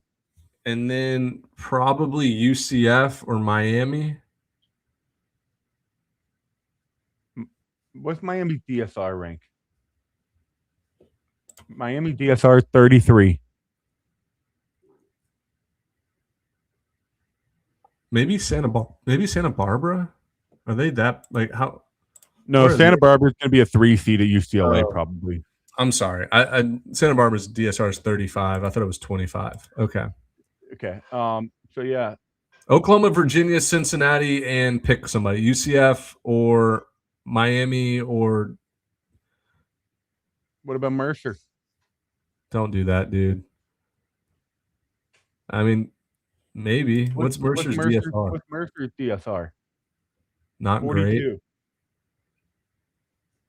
42. 20 Pythag though. Never forget. I don't even know what Pythag is. I don't even know what that means. Forrest explained it to us. I don't have enough time to explain it to you. No, we don't need to explain it. I don't want to know. I don't really care right now. No, I mean, dude. So Oklahoma, Virginia, Cincinnati. We can go Boston College. UCF. We can go Jacksonville State. We can go Missouri State. I think Jacksonville State is a 2 seed, and this is a good spot for them. Yep, because they're going to probably go to Auburn. There Or, you go. I mean, Florida State's not terribly far, I don't think. No, Jacksonville State. They're not leaving the state of Alabama with 2 hosts in there. You're right. Jacksonville State here.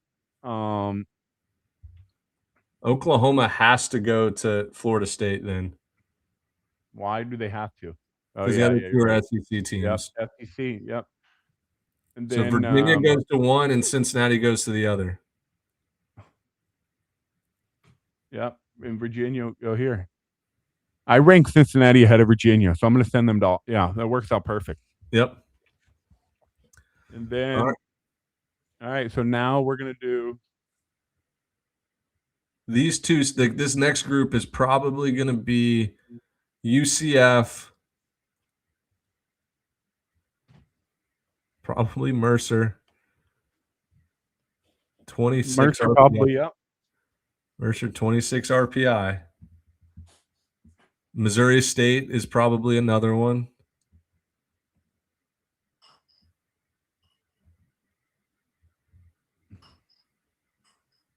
There's somebody in this Miami or Boston College or so Miami 16 ACC wins, Boston College 17.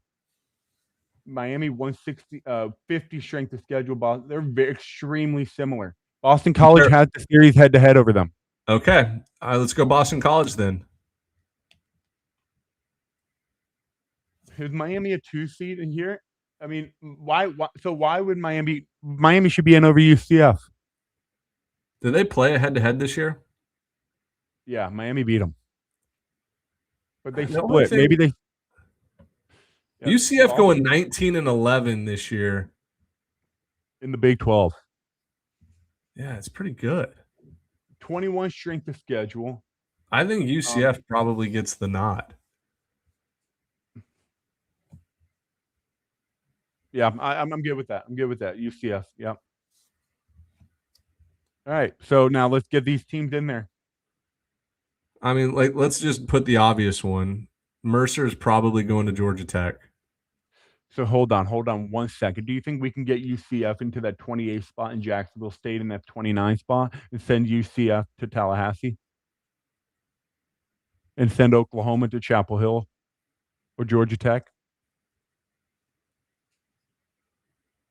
No. UCF is not leaving the state of Florida. I mean, Georgia's not far from. But they're not leaving the state of Florida. Like, that's why I would rather just do this. Jacksonville State's the mid-major team. UCF is the Power 4. They'll get that little bump.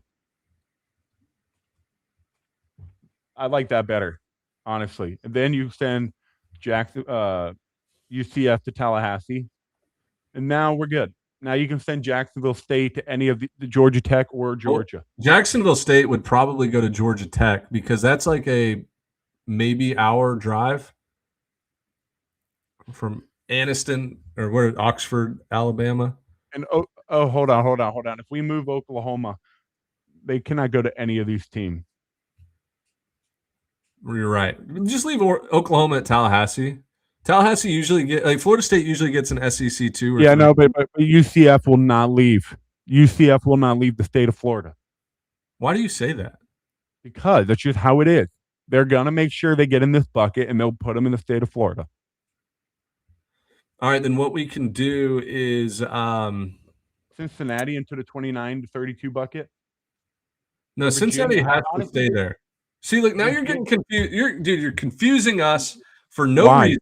It was perfect to the way it was. No, UCF is staying in the state of Florida. Do you guarantee that? I will not guarantee it, but I'm pretty sure UCF will not leave the state of Florida.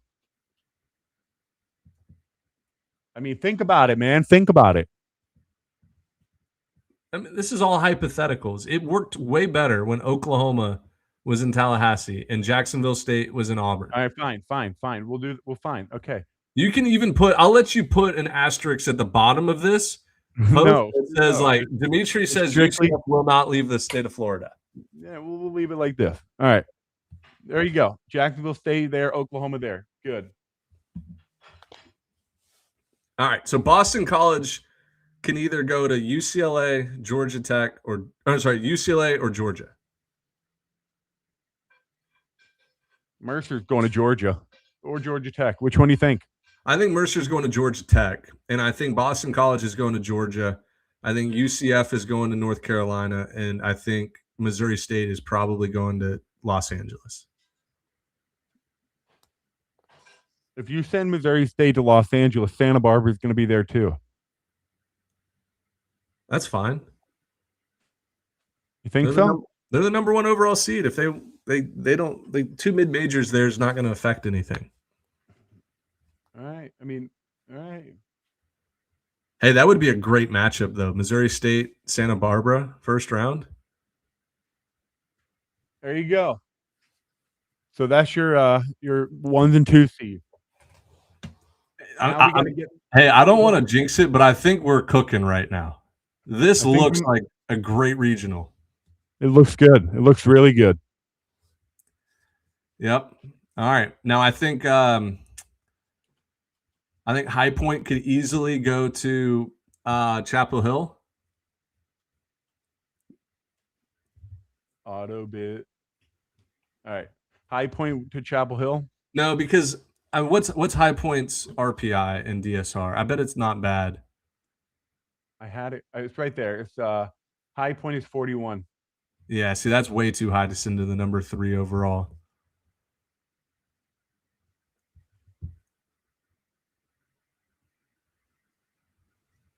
High Point 41 RPI. You think that's too high? Maybe. Let's hold off for right now. All right. Santa Barbara's going to Los Angeles. Agreed. Get them off the list. East Carolina. Chapel Hill. Yeah. No, I mean no, I don't think so actually. Why? Because all right, let's think about this. My brain is a little slow right now. Okay. Do they put the best 3 seed against the worst 2 seed? Or do they go like the 1 overall seed has the worst 2 seed and the worst 3 seed and the worst 4 seed? You see what I'm saying? Like, is it a snake or is it like we reward the number 1 overall seed? You rank 1 through 32 and then everybody else goes in there. And I think the geographical data point will be in play here. Okay. That's fair. So yeah, Santa Barbara there. Let's just go strictly geographical then. I can live with that. That's fine. It's the most logical way they'll do this. So like Miami, Ohio is going to Morgantown.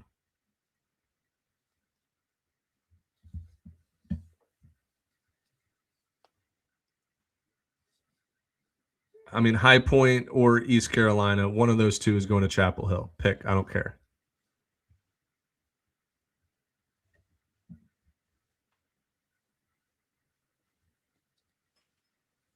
Campbell might be going to Georgia. Athens. I'm thinking the same, very similar. Yep. We already have Oregon State in here. Gonzaga is going to Eugene as well. Yep. There you go. And then East Carolina. It's the last one.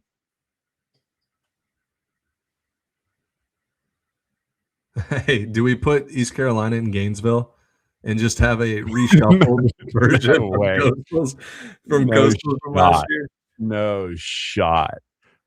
East Carolina, I think, would probably go to maybe Atlanta. That's kind of a far drive. It's not. I gotta look this up. That might be a little too far.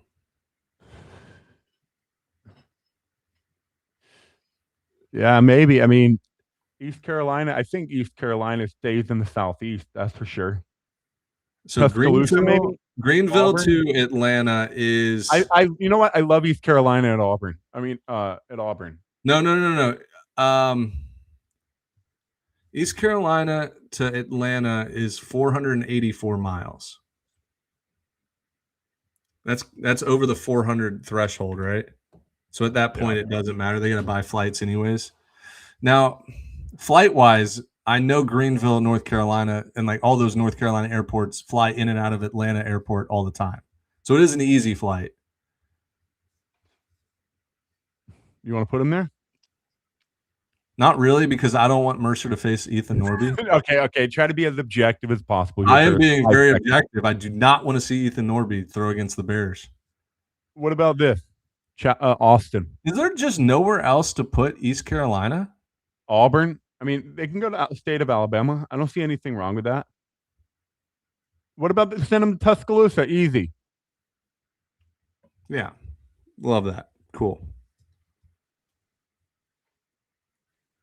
All right. So now we've got teams like Miami. Let's go back up here. How many spots do we have left for at-larges now? 1, 2, 3, 4, 5, 6, 7, 8, 9, 10. 1, 2, 3, 4, 5, 6, 7, 8, 9, 10. Yeah, 10. So there's going to be 10 at-large spots. 10 at-large spots in the 3, like that normal 3 seed range. So we need to find about 10 to 15 teams here. So yeah, I mean, hold on. We'll get right here. Starting. We've got all these teams. We've got them. All right. So Miami. Yep. We got Kentucky. Kentucky's not a tournament team, bro. I'm just putting them. I'm writing them down. I'm not saying they're in. I'm not saying inflated RPI. They haven't beaten anybody. They have series losses to Vanderbilt, LSU, South Carolina, and Missouri. Ben, I'm writing them down. I don't think there should be in either. All right. Liberty. TCU, Louisiana, NC State. Clemson is not in. Not even close. Texas State, Virginia Tech.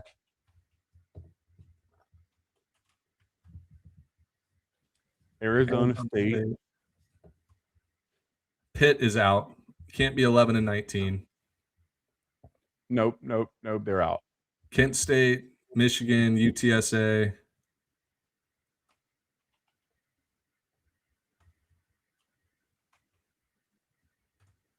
Cal, I'm not even putting them on. They're 12 and 18 in the UCC. All right, yeah, there you go. I think that's a good enough list right there. We can right there. 1, 2, 3, 4, 5, 6, 7, 8, 9. That's 10 right there. Arizona State's the last team, right? 5, 6, 7, 8, 9, 10, 11, 12, 13, 14. Oh, perfect. Well, scroll up because we can only see 10. I my bad. What's the last team there? Purdue. There you go. So we got to get these teams in. Hey, just want to throw this out there. We're out on Vanderbilt, right? I mean, that's the discussion we can have right now before we even get into it. 14 and 16. I'm out on Vandy. 74 RPI, I'm out on them. Unless they make a run in Hoover. 74 RPI, 14 and 16. But, like, let's see if this – I'm sure the 14 and – they did not challenge themselves in the non-conference. And then they went 5 and 16. So they have 2 wins against LSU. They have – did they play – 2 wins against Kentucky? That's whatever. Dude, they lost the series to Missouri last. They're out, in my opinion. 3 of those wins are against South Carolina. They went 4-2 against South Carolina and Missouri. Like, I know that's really not objective, but yeah. All right, so Vanderbilt's just out for this purpose. Am I going to be absolutely shocked if Vanderbilt gets in? No way. Like I'm not going to be shocked. I'll write them right here just for shits and giggles. They're not a tournament team. I think they want to be done with this year anyways, but we'll see how they play in Hoover. Hey, just remember though, the bubble shrinks the moment bids are stolen. Oh yeah, 100%. So like a lot of these teams will never even come close when it's all said and done. Yep. We are assuming the best team wins every conference tournament. Yep. Agreed. All right, let's fill this thing in.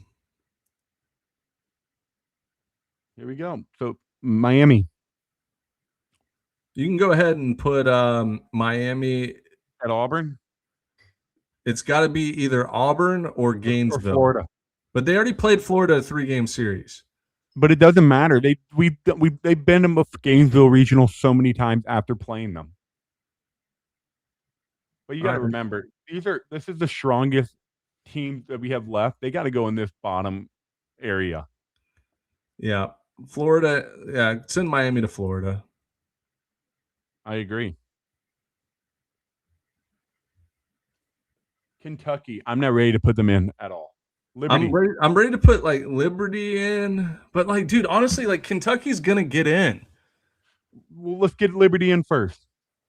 It feels like Liberty is gonna go to either.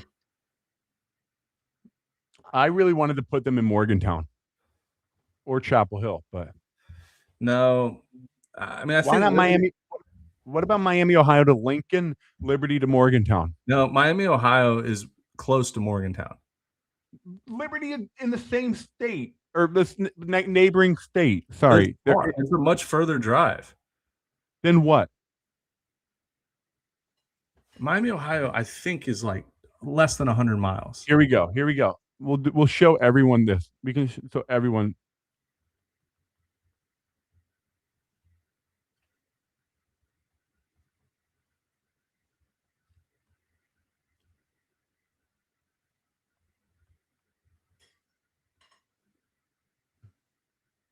Oh, wow. It's actually a lot further. Miami, Ohio is 284. I thought it was much closer. I didn't know it was north of Dayton. They're over here, right? It's like just north of Dayton. Why do you so yeah, Liberty is going to West Virginia. Let's be honest.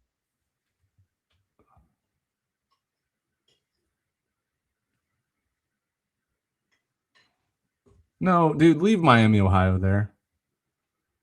I mean, okay, but Liberty's got money to travel. Their fan bases will travel wherever. But you're telling me you don't think a Virginia team is going to go to West Virginia? Yeah, I am saying that. Let's hold off then. Why can't we just put Miami, Ohio, and Nebraska, and Liberty and Morgantown? It's so easy. But Miami, Ohio to Nebraska is so far. I mean, somebody has to. People have to try. Right, wait, time out. Let's think about this. Is there anybody else on this list that could go to Nebraska? I'm going to do the direction. I'm going to do the literal directions right now. Now I just feel like we're wasting time. Well, because you're screaming at me about it, so we're gonna figure this thing out. Here we go. It's 284 miles. I looked it up.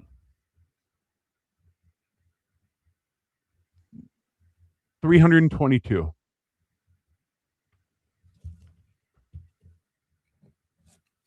Lynchburg, Virginia to Morgantown. 268. Look, just so people know I'm not lying, I have 284 on my 284. Let me do Miami University. Oh, wait, time out. I did Miami County, Ohio. That might be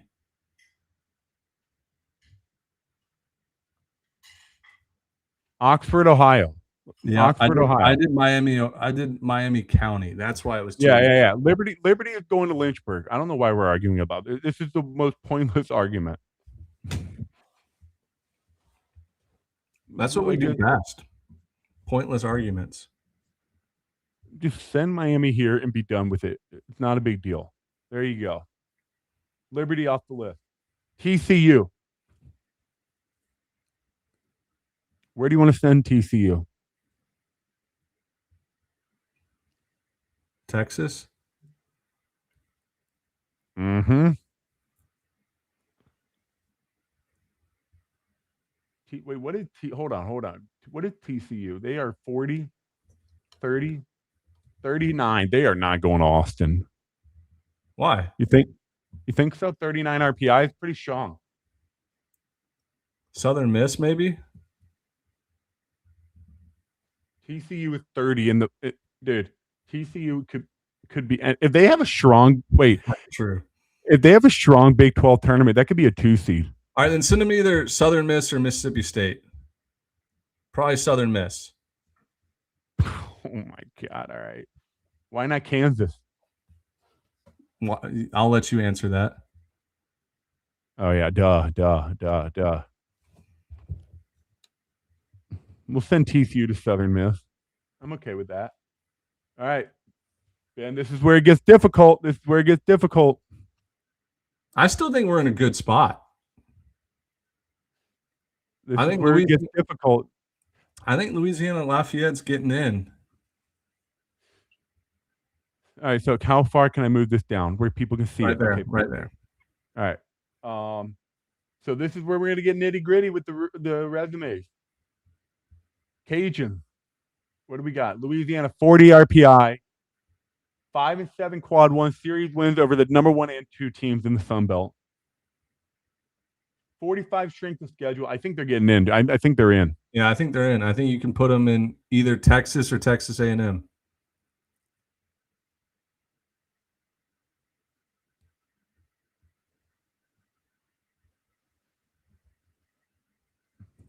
That looks like a fun regional. Yeah. All right. NC State, man. What do you think? 14-16 in the ACC. The win today helped them a ton. 6-11. 26 strength of schedule. Non-conference strength of schedule 240. That scares me. Sub 500 ACC record with a 240 non-conference strength of schedule. Yeah, I mean, we'll skip over them for now.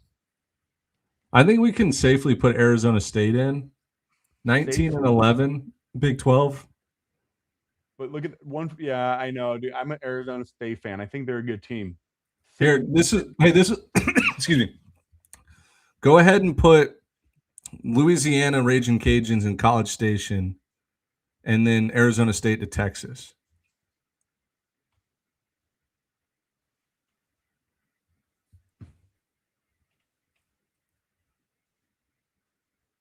You like that? Yeah.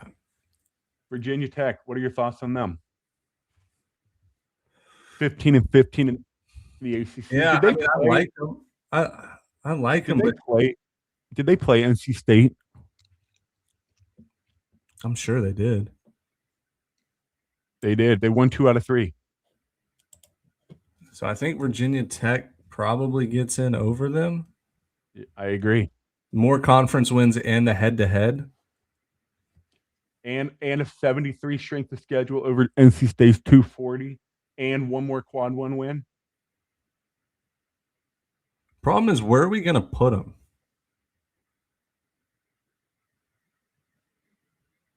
I guess Auburn. Has to be Auburn. Or Lawrence or Kansas. No, I think it has to be Auburn. No, Virginia Tech, right? Oh, yeah, sorry, Virginia Tech. Yep. There you go.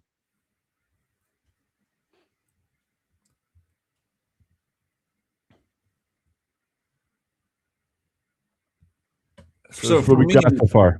For me, I think Kentucky, Kent State, and probably UTSA would be my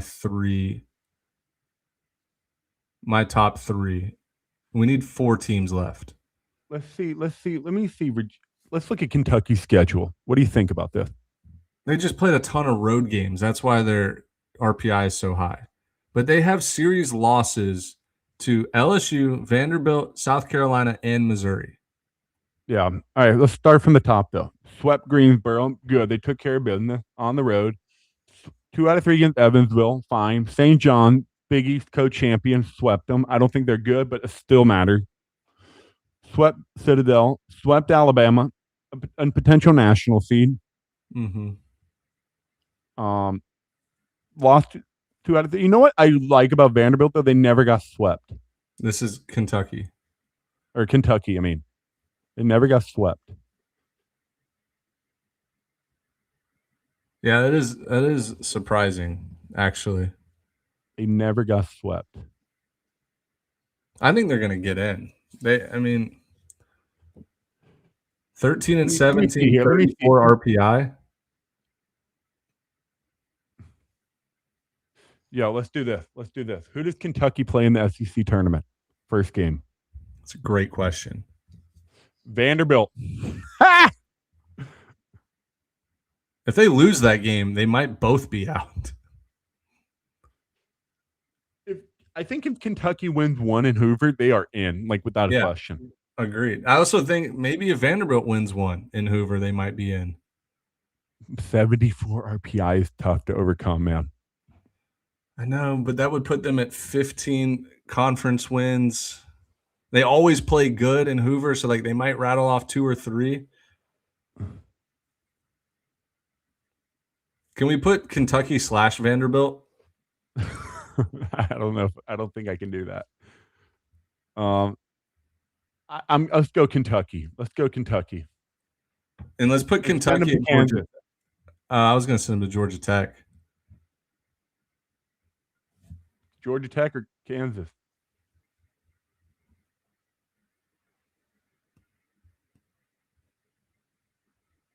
Which one you want? You make the pick. I would assume it would probably be Georgia Tech.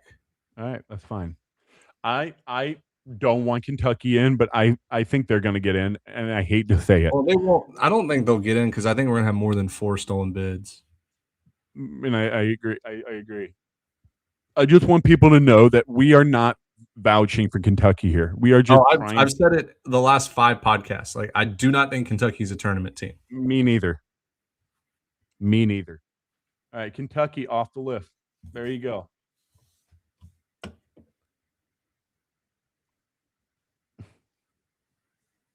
Kent State. I don't see them getting in. 51 RPI. Didn't win the regular season title. 39 RPI at 9 though. Not a bad resume. I wouldn't eliminate them yet. Like, I would eliminate Purdue right now. I almost want to eliminate Michigan. 52 RPI Michigan. You cannot get swept last weekend of the year and expect anyone to support you. Well, they also messed with the schedule a ton. Yeah, rescheduled midweeks, and they lost all of the ones they rescheduled. I agree. Keep them out. I put them way down here. I think Michigan might be out. I put them down there. I like Kent. I think they're a good team. Michigan, get them off this list. UTSA, dude, can I just take Vanderbilt off and put them down there with the other team? Yeah. I mean, Vanderbilt's out. I guarantee you it won't be Kentucky and Vanderbilt. Both of them aren't getting in. I agree. But you know what I hate? You know what I hate? Vanderbilt swept South Carolina. They lost a series to Missouri. Never mind. Yeah. Never mind. UTSA did win the American. So they do have a regular season conference championship. 1 and 2. But look at that strength of schedule, 104. I'm telling you, that's not going to help. And their non-conference strength of schedule, 170. That's not good. How is SEMO so high? What am I missing there? Let's see. What is UTSA on here on the DSR? 32. Ben. Yeah, I think UTSA is safely in right now. All right. Where you want to send them? I kind of want to go back and flip. I want to put UTSA at Georgia Tech. No, they're not gonna leave the state of Texas, man.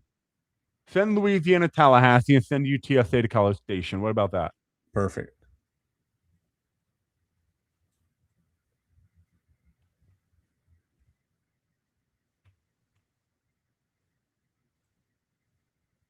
I like that a lot more. All right, we have 2 spots down here. Starkville and Lawrence. We kind of screwed Texas. That Austin regional is a gauntlet. I know, but where else are we gonna send some of these teams? Where are you gonna send Arizona State to Mississippi State? Maybe flip Binghamton and Wright State,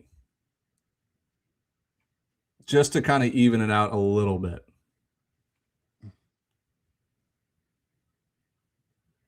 There you go. That makes me feel a little bit better. All right. Take UTSA off. I still think Texas State is out, but metrics are kind of showing otherwise. They're 59 DSR, which isn't great. Michigan 58. Kent State What is 54. NC State DSR? What is NC State DSR? 36.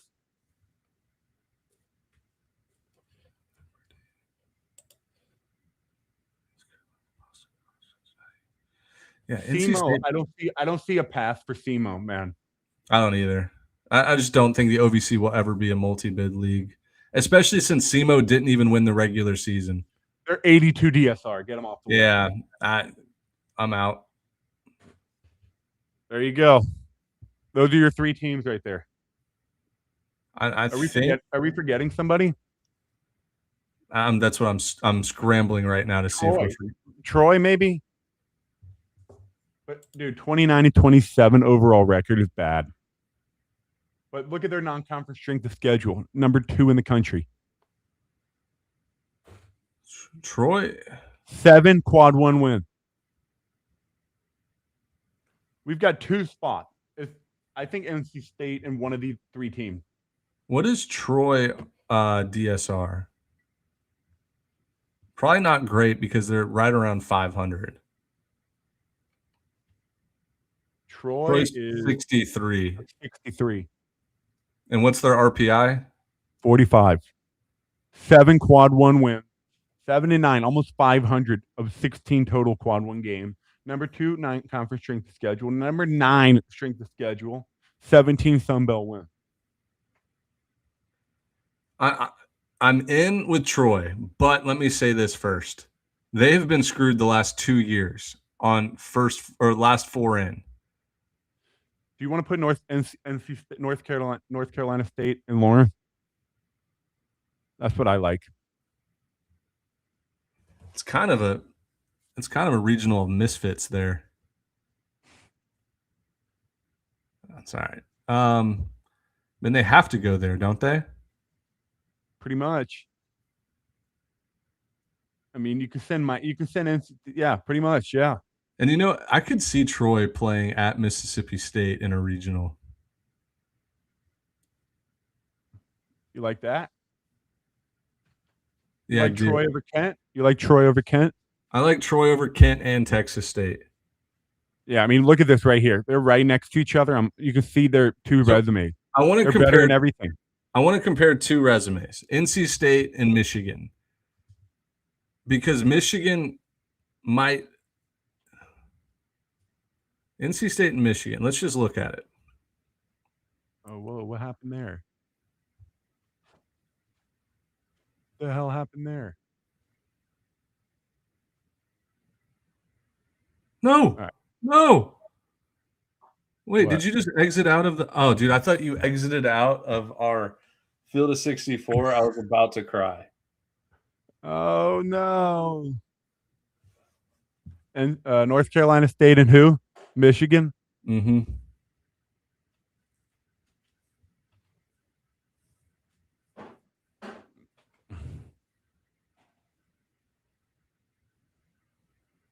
They're better in everything, except they're a road record. Now, how many ACC teams would this be, though? It would be 9. Do you think the ACC gets 9 in? Possible. How many Big Ten teams do we have in? Big Ten 4. I would think it would be much more likely for like 8 and 5.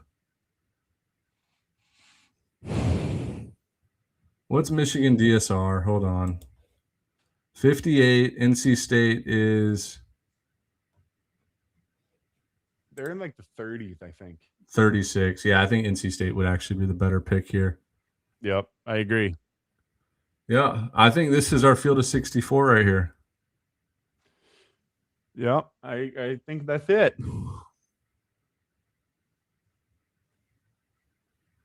Yeah, I'm just double checking real fast. Make sure there's no obvious mistakes.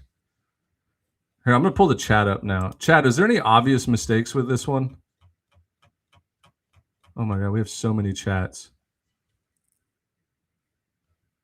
All right. No way. Michigan's not getting in ahead of NC State. Ben was about to have a stroke. I was. I really thought you exited out of that page, and I was like, Dimitri, I think I'm going to quit. We'll do a Troy Kent comparison. Yeah. Woof.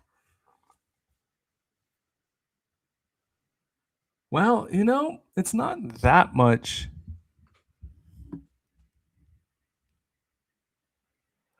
Hey, I like Troy here. All right, let's add Texas State to it. But I'm pretty sure, didn't Troy beat Texas State?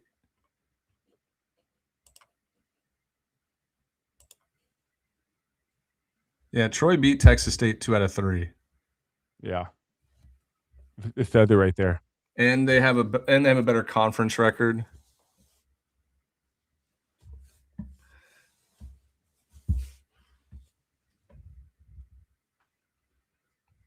If you want to just do those two teams, there you go. Oh, no. Patrick McGee just said Kent has a committee member. Oh, man. Oh, man. Kent's getting in, dude.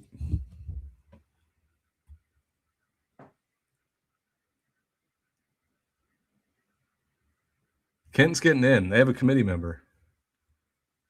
You think they're in? Southeastern had a committee member and didn't get in. The Southland was like 68 RPI, and they were first 4 out. That's right. I remember they got thrown a bone just to feel like they were close. Yeah. So add Kentucky. You want to add Kentucky to this resume comparison?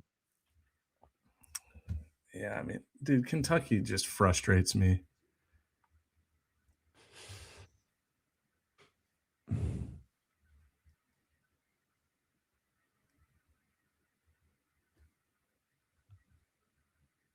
Troy challenged themselves and they won a bunch of games. I will say that.